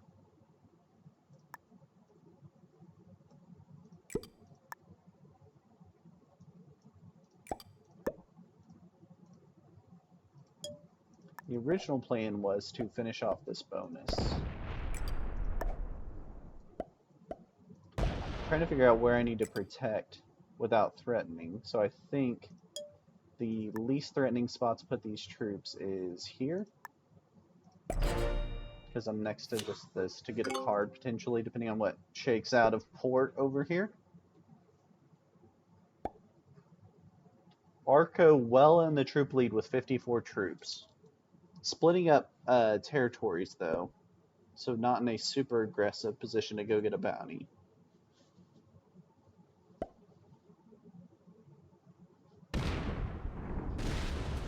Arco takes back the bonus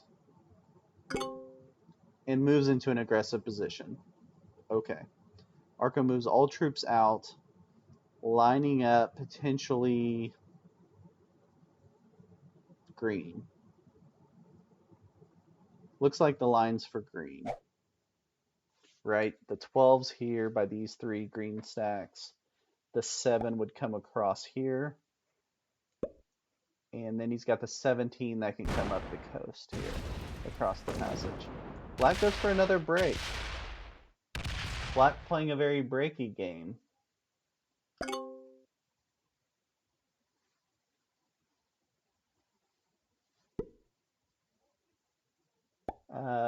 The pepper that's pickled, that is pickled, says green is dead, and I think that's what I'm saying also. Arco's lining up the kill on green. I guess I'm the only one that could do anything about that potentially. And the bot just helps out that kill even more. Green trades in cards. Now that makes the value of the kill less.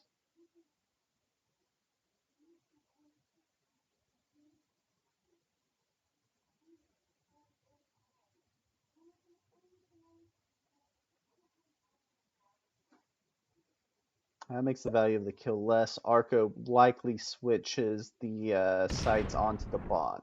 Let's take out magenta. Can green block that kill?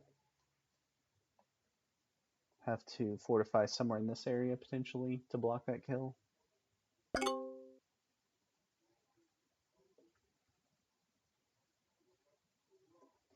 Is Leona in position to get it? Gets that. Yeah, Leona's in position to get that kill on the bot and get 5 cards. And the 5 points for the tournament. Keep in mind the tournament points only matter within our group, so the top 3 players after all 3 consecutive games get through. So your points don't matter relative to the rest of the tournament at all. It's just within your group, and you just got to be in the top 3. In our practice games that we've played, averaging 5 points for each of your 3 games, getting a total of 15 points gets you through pretty much every time. So keep that in mind as you're playing. You want to be able to find kind of on average that bounty. Very rarely is it 1 bounty every game. Okay, goes for the kill guard. Leona with the kill guard protects it from Arco. I am not in position for the kill. Not in position. Do I trade in cards so Arco doesn't get the hopes of killing me now? Only lose a couple of troops by doing this, I think.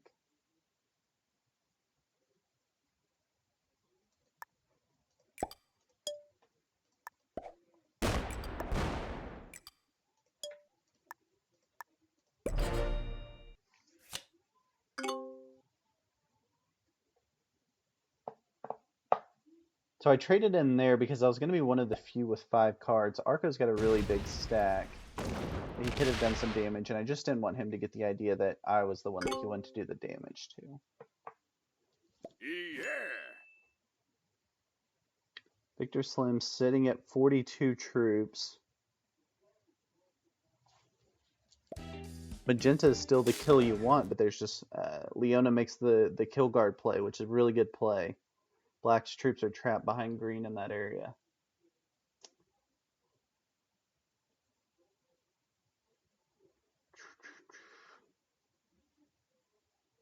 What do you guys think? You still got Arco winning this thing with 5 cards and 46 troops? 'Cause I still have Arco winning this.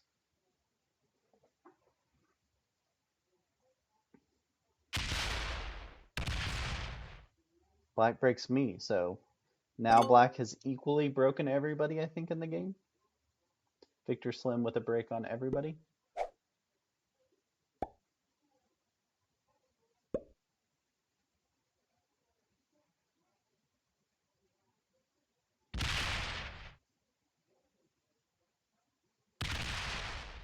The bot rolls some random spots like bots like to do.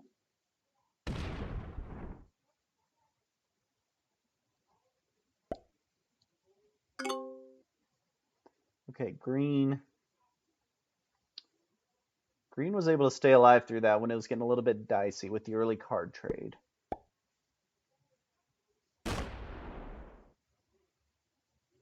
Green takes the card, stays alive. He only gets the 5 card trade, which is now up to... So this is where I lost some, right? I got the 10 trade instead of the 12 trade. So I lost 2 troops, but it kept me from Arco maybe being interested in killing me.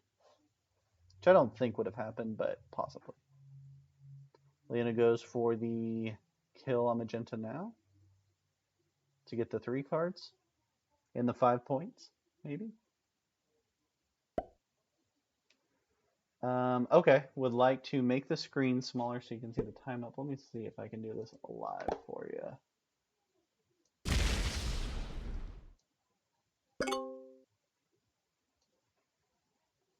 Is that better?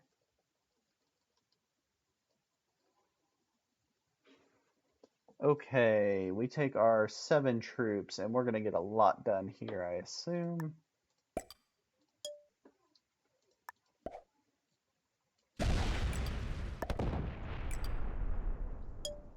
My 5's kind of trapped. I don't love it there. Red could break me, but I've got the threat stack on the other side of red, so we'll see how that works.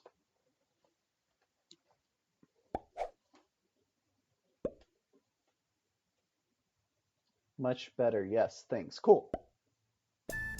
You guys can see the full screen hopefully now. Boy, what's Arco doing? Going for the kill on green. Arco gets the kill on green. No, can't get to the 9 unless he gets the right split here and goes through a 5. And does, okay. Has a good roll. Rolls down the 5 a little bit.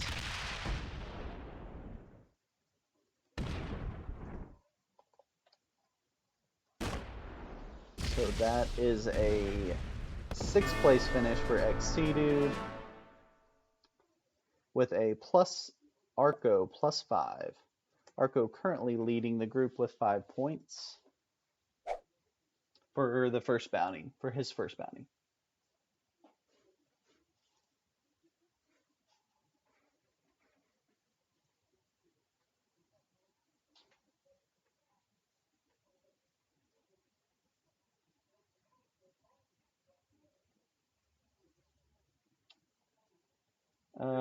Lost the 3v1. Yeah, that was really hard to recover from if you don't get that early.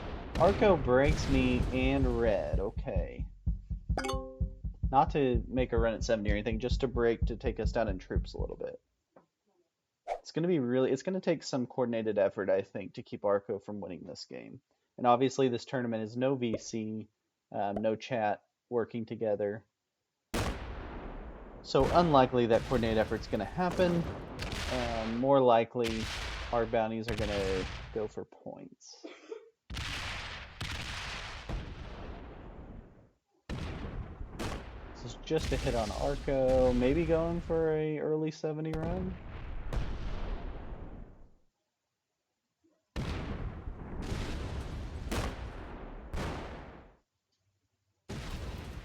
Opening up the board a lot for a potential 70 run.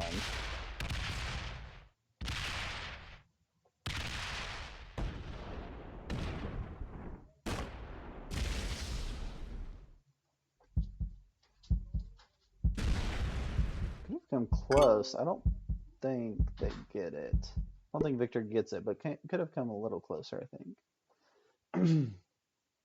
Here goes the bot.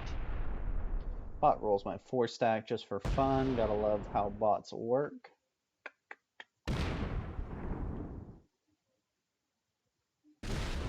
Pretty confident what happens here is Leona takes out the bot, gets the trade, and enough troops to go get the 70.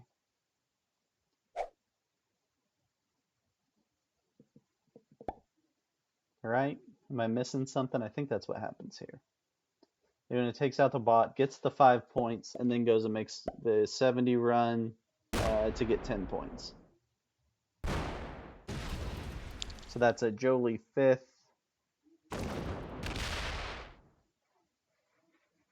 Yes, Jolie bought it out. Leona is a +5 there.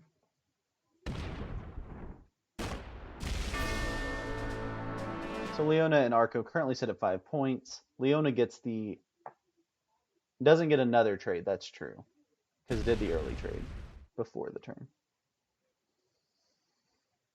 Gets my bounty with a couple good rolls. No. It's gonna be too tough, right? We're sure gonna have fun with it at least if we're gonna do anything. You can't have fun, I mean, what are we doing?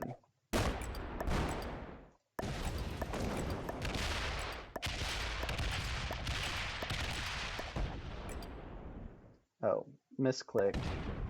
That's okay.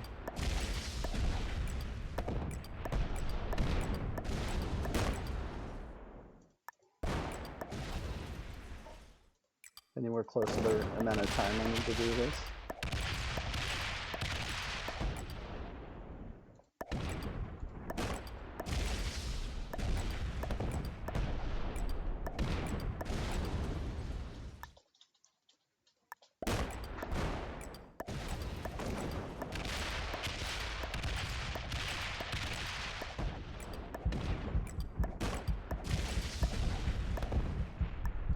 Ah!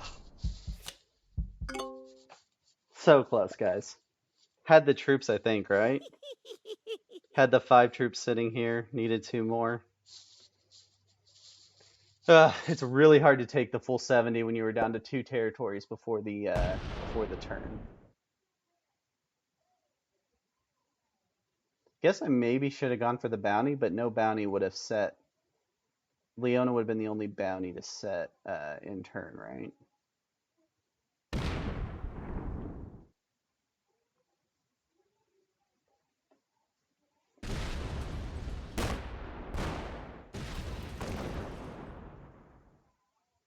Arco thinks Leona makes the next run, so goes to break me and take a little bit of the board and take out a little bit of Leona.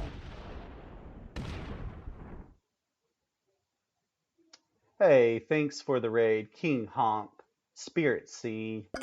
Appreciate the raid. We are playing a practice game for the Risk World Cup. This is round 1 of the seeding game. Mont Saint Michel, 70% progressive. At its very end right here,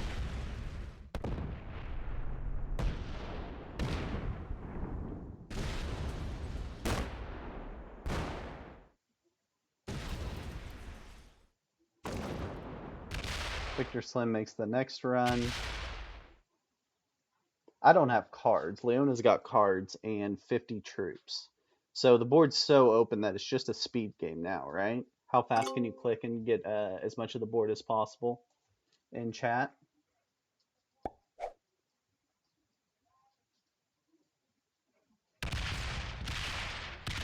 Let's see how fast Leona can go. Has the 15 buried, so can't do that. Rolls the 6. Goes for the Arco bounty. Yeah, that's probably the right move, right? Yeah. Gives you way more time if you get this set to trade in. Leona gets another 3 points for the second bounty.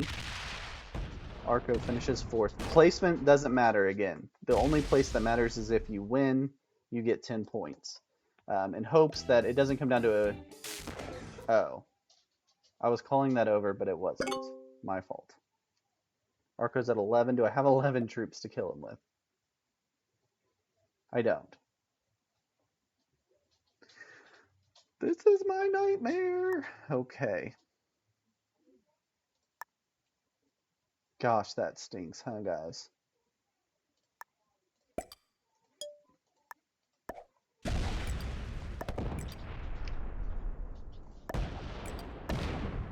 We go like 4-on-3 roll here.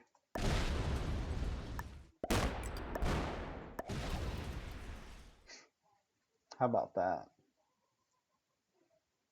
Man, that was tough. Okay. If we get his bounty, things get real interesting and I get the 70. Arco gets the 4 trade. Arco just trading, you can roll. Oh, no trade on 4. Oh my goodness, how about that? No trade on 4. This is pretty epic epic content right here, I would say. This game has turned out wild.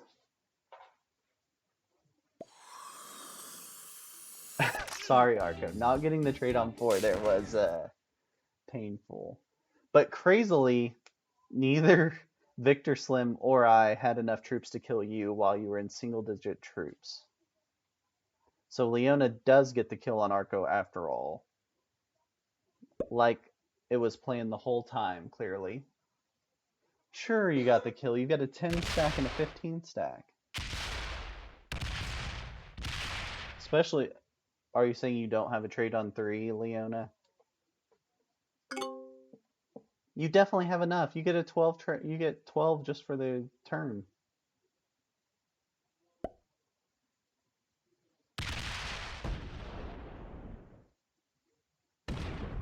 Yeah, it's not even close. Gets the 5 and goes and runs the 70. So Arco does finish. I just was 1 turn ahead. Leona gets the +3. Gosh, the no trade on 4 in that scenario was really painful to see. So Leona also gets 10. So Leona sitting at 18 points, is likely basically through to the next round, plays the next 2 games. Even like 1 bounty out of the next 2 games would guarantee it, but likely already through for Leona. Arco has 5 points, so Arco's the only other player with points going into the second game of the seeding round. Leona easily gets the 70 here. The board's wide open. Plenty of stacks to work with. Congratulations, Leona, getting the 10. We will really quickly set up the round 2 settings, which are fixed 70 Iceland, which sounds like it's going to take forever, but so far they haven't taken more than 30 minutes. Let me set that up real quick. Anyone's welcome to join. We'd love to have, most of that group still in, but we will keep playing, pretending like those players are still there so you can see how the points work. No blizzards. Fixed. Iceland, 70%. So jump in. HUQPZ. Everybody's got 0 points except Arco's at 5. And Leona's at 18. So Leona's basically through to the next round already. Everybody else, it's wide open here. Leona now playing as white. Don't get confused.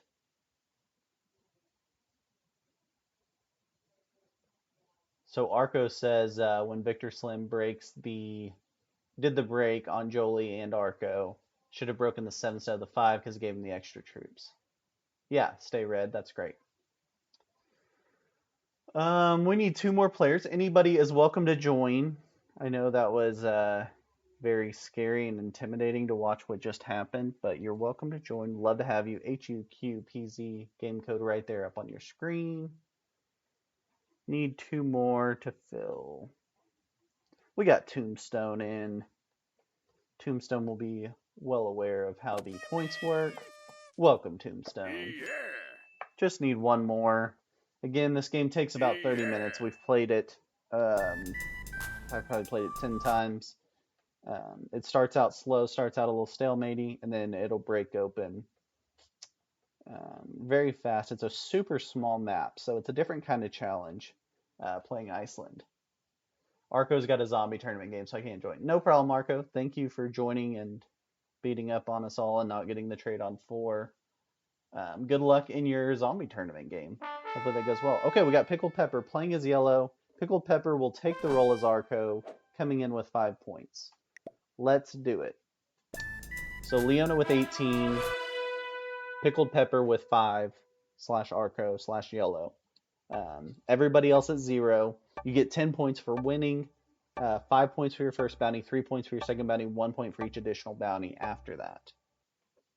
If you have not signed up, go to riskworldcup.com. Sign up tonight. You can sign up through that, and there's a link to the Discord channel. If you're familiar with Discord and like to use Discord and want to be notified via Discord, you can click the Discord channel there to join the Risk World Cup server. We would love to have you guys. National qualifiers start at the beginning of May for countries that have more than 3 players signed up. We will be having national qualifiers to determine your national team to represent you in the Risk World Cup 2023. Okay, so real quick on this map, this is Iceland. The bonuses don't really matter because they usually don't get held, but those are your 4 bonuses. The key is this first turn, what you have to hit. Of course, Leona's going to roll my 4 stack. Nightmare. Second game in a row, I'll start with really low troops. But the key is where you can get that first card, right? Also doesn't give me a card with the move. Could have hit my other 4 stack or fortified this 4 out so that I could get a card. Decided not to do either of those options, just hit my 4 stack. So we'll go turn around as fair game, I guess. The question is, what size stack does it have to be to make it not worth getting the card? That's what I ask you guys. So turn 1, you want that card, especially since it was a joker. That really helps. But what stack would it have to be next to you that you have to hit where you wouldn't take the card turn 1? I think it's probably around like a 6.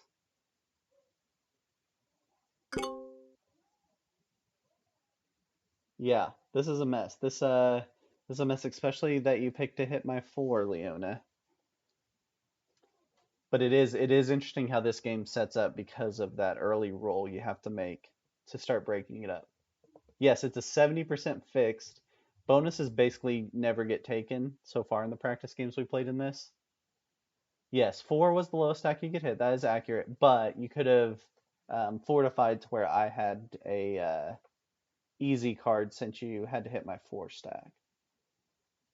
But it happens almost every time on this, right? Because of the way it's such a small map. Victor Slim's going to have to hit at least a 3. No, hits the 1. Gets to hit the Pickled Pepper 1.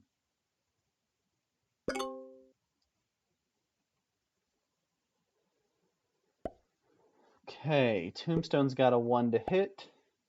Couple of 1s to hit. Hits mine, opens up a card, which is great.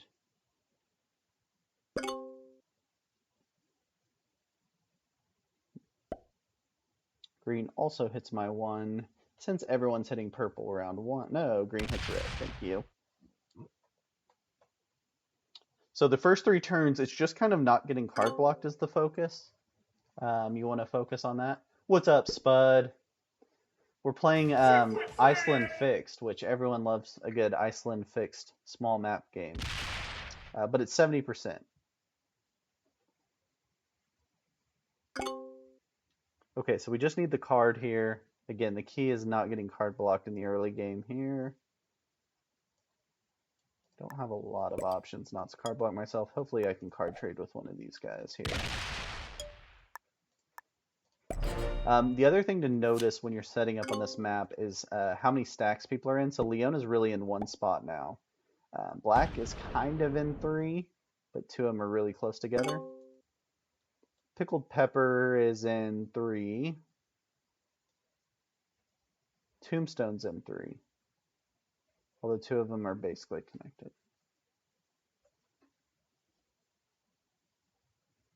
Obviously, being in 3 is the safer option, the more defensive option. Being in 2 is the more aggressive offensive option to try to go get a bounty. So it's going to depend on your turn order, your troop count, your card situation, on which one of those you want to go with, whether you want to be in 2 spots or be in 3.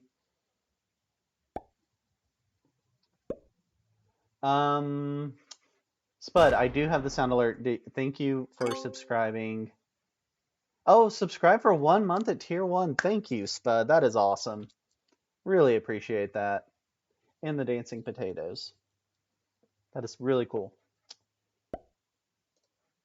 So when I announced these settings, people thought that I was announcing like a Legends tournament game where we were trying to play for 6 hours or something. But these actually don't stalemate, partially because of the way the tournament's formatted, where we're handing out the big chunks of points for bounties and not points for placement, so it pushes the game action. I understand. So game 1, I do think those settings, that's really hard to beat. Mont Saint Michel 70% progressive. I think that's about as fun as it gets in Risk. These also seem boring, which that one was pretty boring early. We were carving up the map. This is a different kind of early game settings. Trying to save your troops and get in positions to make moves. You'll see, about turn 5, this game will get wild. Obviously, there's no easy 70 run also through this. You basically have to take a bounty or 2 before anyone can make a 70 run, because there's just too many stacks to have to go through. Right? Yeah. So those, the Mont Saint Michel, who's Mole? I don't know Mole. I'm not familiar with Mole. Mole? But yeah, the Mont Saint Michel settings are from the World Championships. I think they're the exact same. I don't remember if anything's changed from them. I think they're basically the exact same. Mole on Risk Discord. Gotcha. But yeah, I think they're maybe the most fun settings I've played in Risk. He's a mod still. Gotcha. Yeah, I think those settings are awesome. And again, we put them in the seeding round of the World Cup in hopes that a lot of people had played them as part of the free-for-all World Championships earlier this year, so they'd become more comfortable with them. Yeah, okay. So Tombstone stays in 3 positions. Pickled Pepper's in 3 positions. XC Dude, green, is in 3 positions. Everybody's just taking easy cards right now. XC Dude moves into 2 positions. Moves into a more aggressive approach as last in turn order, who's going to get the big card trade. Or no, it's not progressive cards. It's fixed, right? So our card trade is actually just based off of which what we have.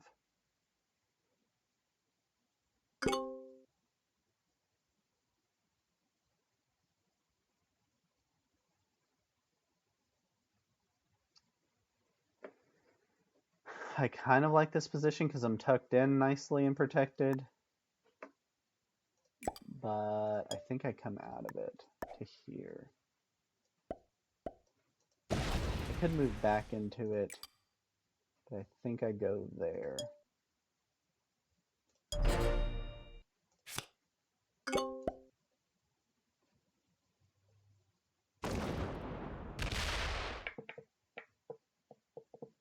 Spud's asking what modes or settings do you guys enjoy the most? Specifically Del Bishop, who said these settings seem boring, which I do understand. Early in this game it seems boring, and I was getting yelled at.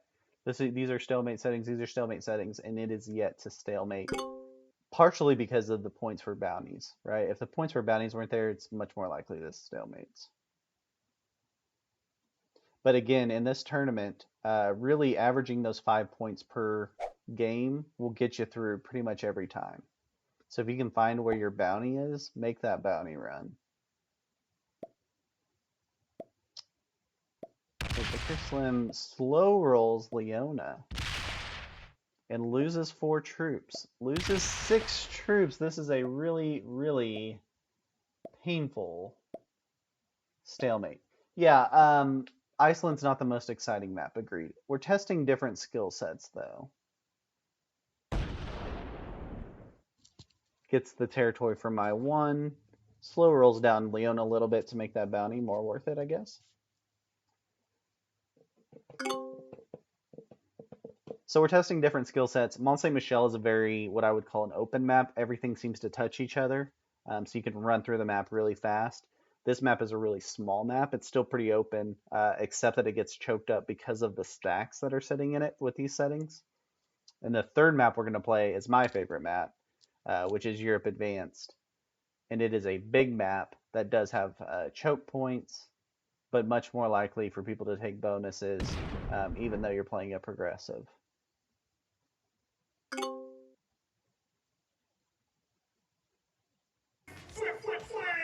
Hey, thanks for the follow. Craig MF Smith, middle name MF. I think that's on the birth certificate.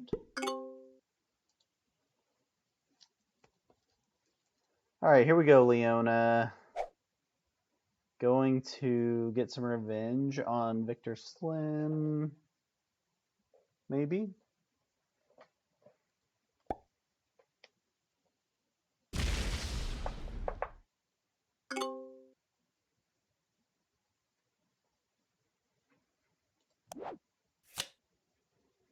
Can't keep the Joker in trade. I don't think anyone's going for a bounty yet. Could be wrong.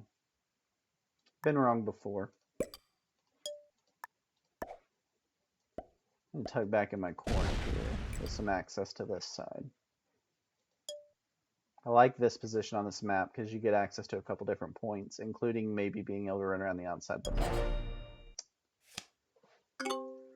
Okay, it will start getting a little more dicey here.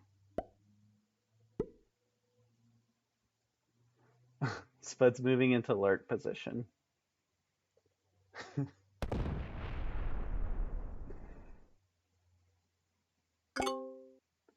Pickle Pepper now in 2 positions. You can see people are started in the 3 positions because you're being a little defensive early, hoping that you don't set up to get killed early, especially if you're playing some rando. Then you move into the 2 positions to go more aggressive to try to get the bounty when it becomes beneficial. Of course, we're playing fixed, so the cards aren't as important, but bonuses aren't really important because they don't exist, right? Victor Slim moves into 1, no, still has the 2 positions, okay.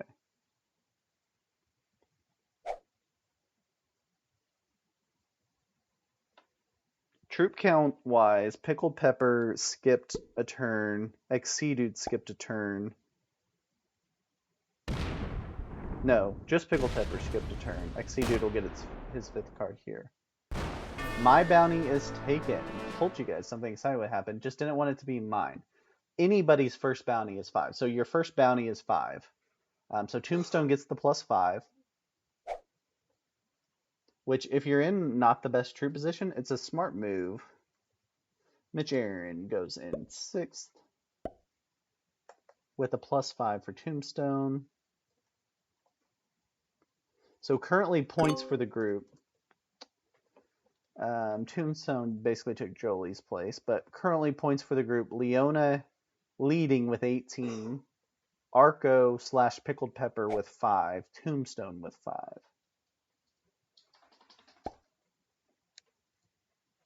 So the group is wide open.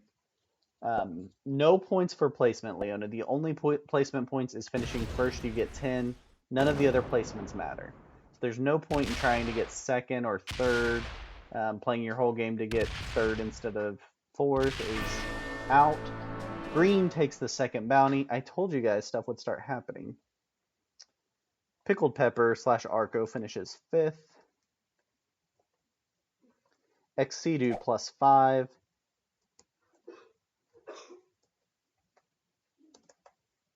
So now our current group standings, Tombstone, Exceedude, and Pickled Pepper all with 5. Leona with 18. I have 0 and I'm stuck with 0 going into the 3rd game. Exceedude makes the 70 run and gets it. That was a heck of a run early in the game. So for all of you that thought it was boring, look how fast it happened. How boring could it get that quickly, right? So we'll jump right into game 3 settings. I will calculate the points once I get this set up. Europe Advance is my favorite map. It's the map, if you guys have been following me, it's what I ranked up to Grandmaster with, playing Europe Advanced, Progressive, and we are playing Blizzards, which I think is important. This is World Dom, not 70. And we are playing Blizzards, which I think is important because it makes the map a little different each time. Let's set that up, see if we can get as many of those people in the lobby as possible. KUUXK for game 3, the final game. So the winner there was XC Dude.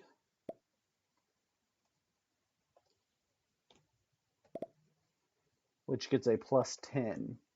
So XC Dude sitting at 15. So Leona at 18, XC Dude at 15. They're basically both through. Pickled Pepper and Tombstone at 5. I'm at 0 with Victor Slim at 0. So it's still open in that sense. So there's really 4 players competing for 1 spot in this game. Yeah, 10 points for winning, but those are the only placement points, right? All right, here we go. We're in game 3, last chance. Really, for Victor Slim and I, we need at least 2 bounties to have a chance to get through. For Pickled Pepper and Tombstone, they really need 1 bounty and not to have the other person win out of those 2 to get through. So we'll see what happens. There's a lot to constantly keep going. I recommend having a little point total over on the side when you're playing your tournament game, because it could have an effect on some of your decision making in terms of which bounty to go for and such. Okay, so this is Europe Advanced with Blizzards. It's the way the bonuses work in Europe Advanced. A lot of options. Iceland +2, Scandinavia 3, Russia +7, British Empire 3. In the mainland of Europe, you've got Southwestern Europe, what we call the Iberian Peninsula +4, Western Europe, which is mostly France and Benelux +4, Central Europe, which is Germany, Denmark +5, the Alps is 4, Southern Europe, which is mostly Italy, Switzerland +4. I gotta roll my turn. I'm not gonna take that because I'm gonna get pinned behind green. Love a good Russia play. Scandinavia is a split bonus. It's no good. Love a good Germany play, and I'm considering it. I'm not in a great position to take anything else. I think my play is Germany and hope not to lose any troops on these 2 rolls. I lost a troop, so it's just 1 roll. Okay. Italy's a split bonus here. Gonna be tough. My spawn was not great. So part of the reason we're playing 3 consecutive games, I think the tournaments where your whole game hinges on 1 spawn, 1 turn order, or 1 card trade, like Arco not having cards on 4 we saw earlier. I think that limits the skill, letting skill take over and get the best players to the end. So playing 3 games, it kind of evens out some of that luck. Obviously, there's still luck involved. This is Risk after all, a game built on rolling dice. So there is luck involved and probability involved, but it takes a little bit out by playing 3 games. You get a little bigger sample size to work from. Leona gonna take the Balkans. Sorry, I didn't get through the bonuses before my turn. The Balkans here, Southeastern Europe +4, Eastern Europe +8. Then at the bottom, you have West Africa +6, North Africa +3, and the Orient over on the right, a +6. I've seen any and all of these bonuses be held at different times in different games. The map will get carved up here likely over the next couple turns because we're playing with a lot of experienced players. If you play with newer players like I do in some of my videos that you've seen in ranked lobbies, you'll see people make crazy moves, so the map doesn't get carved up quite as much. A lot more breaking and bad neighboring. Pickled Pepper starts a move for Russia. Got a nice blizzard here at the bottom, blocking off the Orient from Russia. So, could be a good bonus to hold.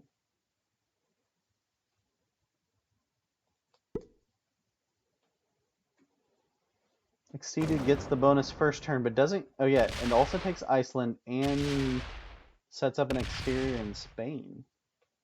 Playing Ultra Green mode because got nothing to lose, right? Currently at 15 points, likely through no matter what. I think Leona is mathematically through. I haven't worked out the numbers, but um, I think Leona is technically through.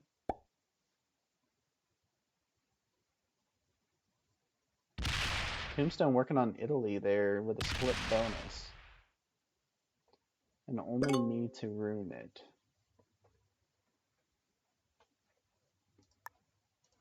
Alright, let's hope not to lose a troop this time. Do this right.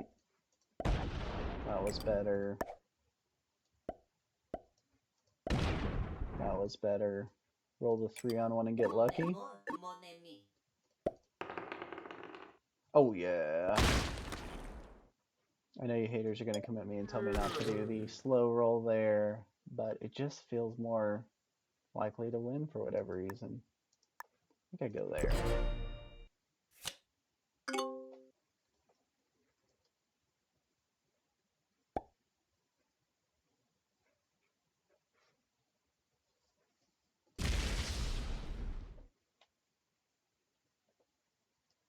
Okay, so very likely to get through. I need 2 bounties, or I need to win the round. If I win the round, I'm most likely going to get through, depending on what else shakes out.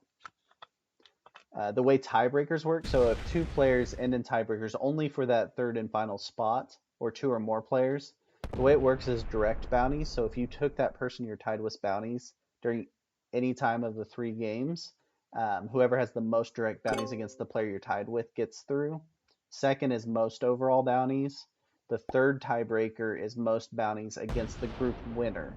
And if none of those break it, there's a few more. You guys can check out the rules on riskworldcup.com and see the additional tiebreakers. But placement has nothing to do with it. If you have not signed up, go to riskworldcup.com, sign up, represent your country in the Risk World Cup. And there is a link to the Discord server so you can join in practice games like this. Check out all the lobbies so you can start participating. National qualifiers begin the first week of May.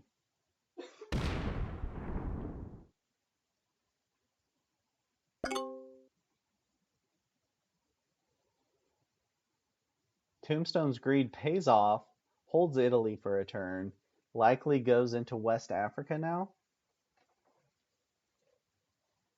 I think the move is down here to get real greedy, or goes into Eastern Europe.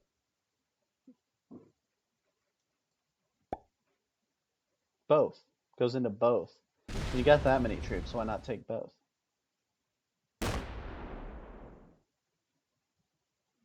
Okay, let's see how that works out. We get to hold Germany, which was great. Would have loved for Leona to get out of France. But Leona, big fan of France, so what are you going to do? Make a Spain play? Or I just take Tombstone out of this position? There's nothing to get here in Scandinavia, although it's a nice little pocket behind me that I'd rather not have eventually. So I'll probably add there next so that I can clear that out. But for now, we go here. Make a claim, let Leona have a turn potentially to roll out this 3 and get something out of it.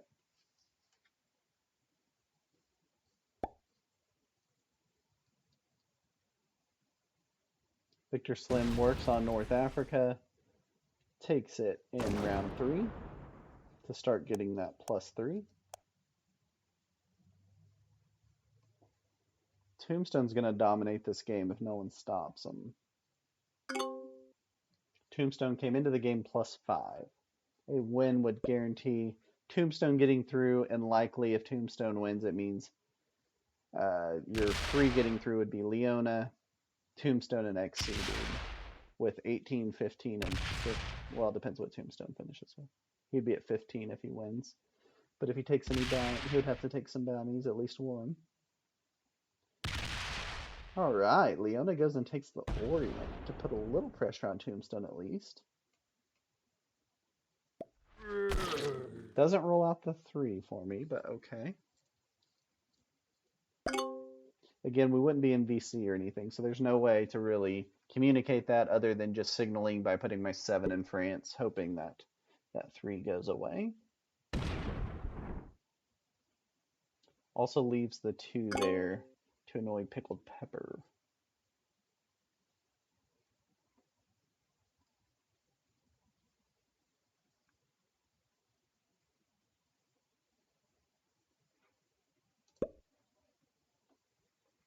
Okay, XC Dude takes Spain.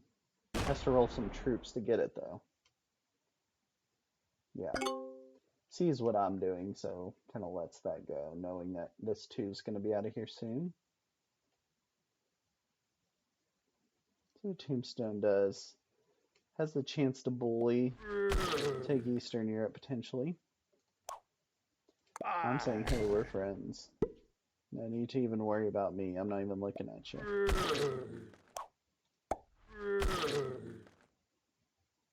Goes for a 3rd bonus. No need for Tombstone to upset anybody at this point. Just dominating the game.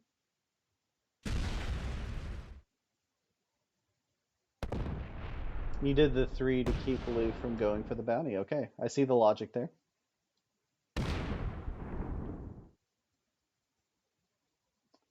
Leona says leaving the 3 on that turn specifically kept blue from thinking about going for that kill. So I would rather have this than clear out the back for now. So I'm going to go here, take my 2nd bonus. Since everyone's taken tons of bonuses. Don't like that I lost 2. Leave that. And remove this out of green play as a sign of good faith so that XC Dude doesn't get interested in breaking me. XC Dude will take Spain on the next turn. I should be able to demilitarize potentially one of these borders, I would think. Pickled Pepper should be able to get Russia next turn. Move troops out of this. They're going to have to roll a 2. Unless Leona rolls it for them.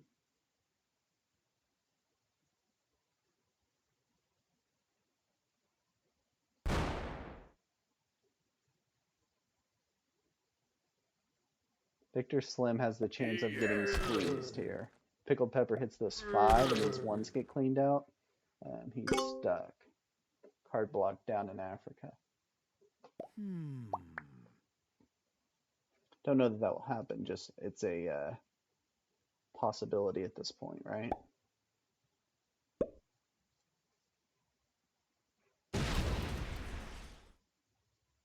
Yeah, Leona rolls out the 2, being good neighbor. Love to see it. Ooh, Pickled Pepper adds the 1 to guarantee the roll. Okay, not trying to take a bonus.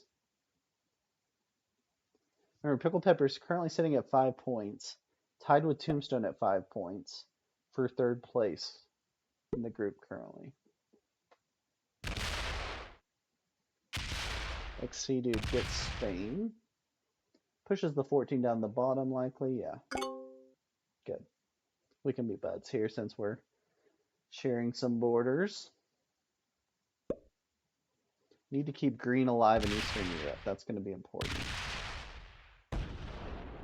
So that they have an external. So I don't think this North Africa option. Okay. Tombstone goes to get the bounty on Victor Slim. That's the right move. Tombstone goes to 10 points, moves into 3rd place in the group. On a 7-on-5 roll. Only loses 1, of course. Okay, so that's a 6 for Victor Slim. Finishes with 0 points. Tombstone plus 5. And gets a trade, but the cards aren't that big yet, so it's not a huge change. But gets the 5 points, which is huge. Moves into 3rd place all by himself. We're 13.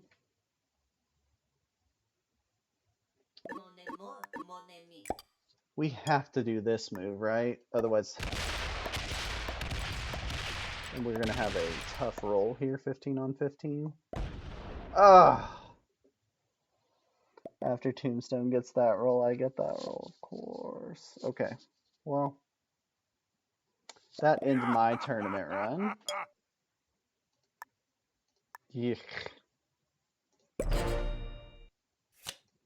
Leona gets that kill and probably my kill. Okay.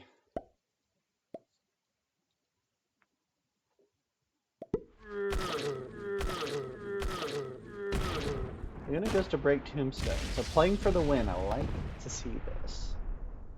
Hits Tombstone, breaks a little bit. Then goes and gets the kill on yellow. So that is Pickled Pepper 5. I think I had to make them. I know I had a tough roll there, but I think it was my only option. Because Leona does this anyway if I don't. Leona gets another 5. Pickled Pepper finishes with 5 points. Leona goes to take Russia. To kill guard blue.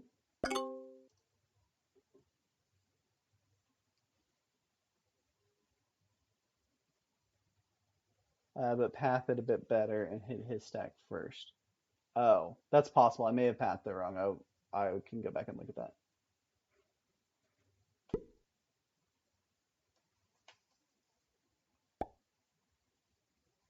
Can tell what green's lining up for. Had the card trade also. She gets the 5 cards. That's the right move for XC, dude. And basically that shores up your 3 that are making it through are the 3 remaining in this game, right?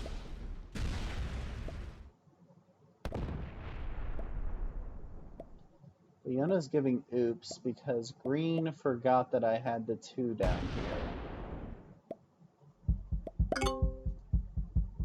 Which feeds it to Tombstone, but he blocks with a 29 stack, which is a smart move.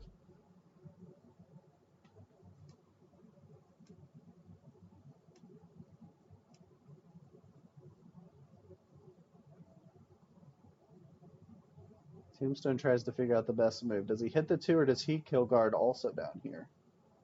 I have 5 cards. Card trade's currently at 15, so not huge. Yeah, he blocks off green from that kill, which makes sense. He goes to break green a little bit. I don't have a way to really stay in this game that I can tell. If you guys see something I'm missing, I'd love to hear it. I'm kill guarded by green here. To some degree. They could get enough troops to kill me. Blue's the only one with enough troops down here to kill me. So I think I split. Do I card skip? No, because I have enough cards for any of them to set in turn. I was thinking about pulling an Arco there. I think I'm dead anyway. I'm definitely dead anyway. Oh, if Leona hits me here, Leona can't hit me up in France. It's getting a little bit interesting.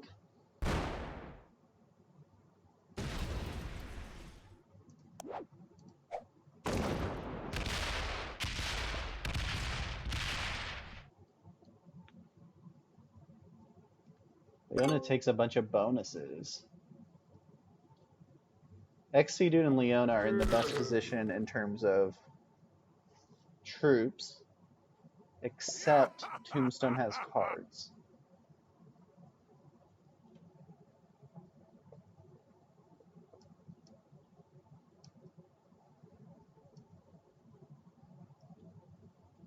This is getting to be a thinker on how this one's going to finish up.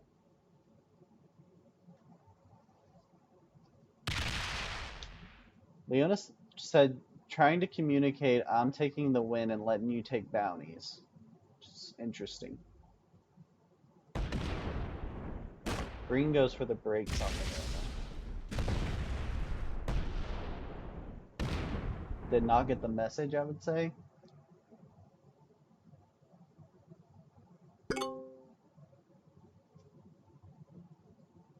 Yeah, so again, we're not playing VC for this tournament, so it is tougher to communicate things like that.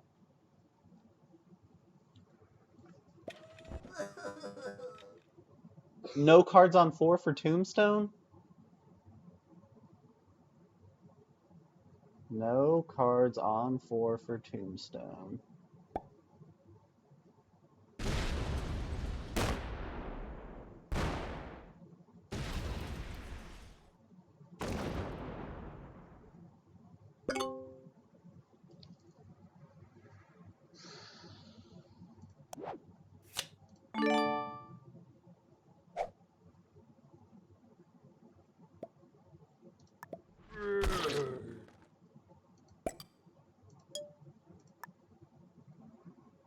The 12 here, I can clear out so Tombstone doesn't have an easy path down to me, I think is my logic. Because he's going to get the trade on 5. Leona likely gets the trade also and could easily kill me too.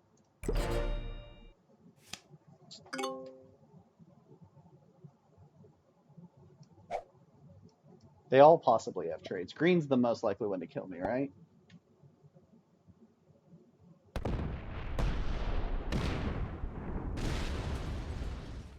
Unless Leona clears out some green here. Goes and gets Tombstone. Yeah, for the 5 cards. That makes sense. Again, the placements don't matter, so it's not like I got lucky by playing it safe there and I got one more placement higher. That didn't help me. Tombstone finishes here with 10, currently in position to make it through, right? 4th place, Leona gets another +5, continues, oh, a +3, because I already had a +5 for the round, for the game. Leona hits green, gives me a better shot at staying alive. See if green has the trade on 4 here.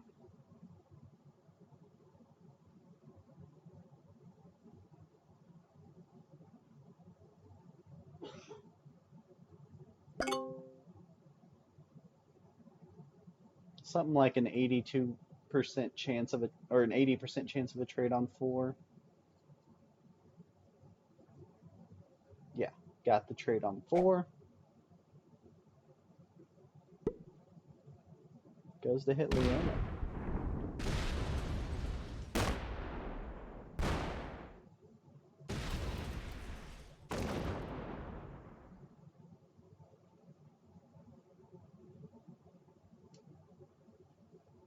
So if you guys are keeping track at home, my only chance of making it through is to get the win, which would include winning and getting a bounty, because you have to in World Dom get a bounty to win. Just by math. I obviously don't have a trade because I have 1 card. But the 1 card would set Leona, so Leona is setting up to kill me.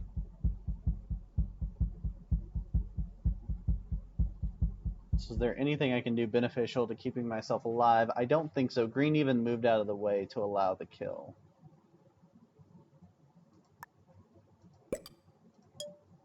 So with all hope lost, we run through some bonuses or something?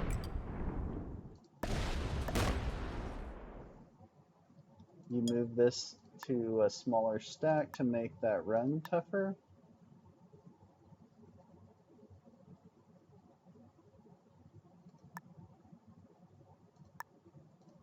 Doesn't really matter. I could have made the run tougher by moving it into the boot. That's probably the right move. But either way, I'm pretty much all connected now that green's moved out of the way and given up my bounty. Okay, Leona does not take the bounty.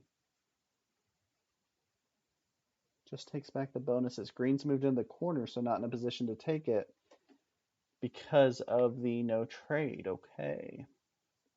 The plot thickens a little more. So you guys know we're still at like an hour total for this round.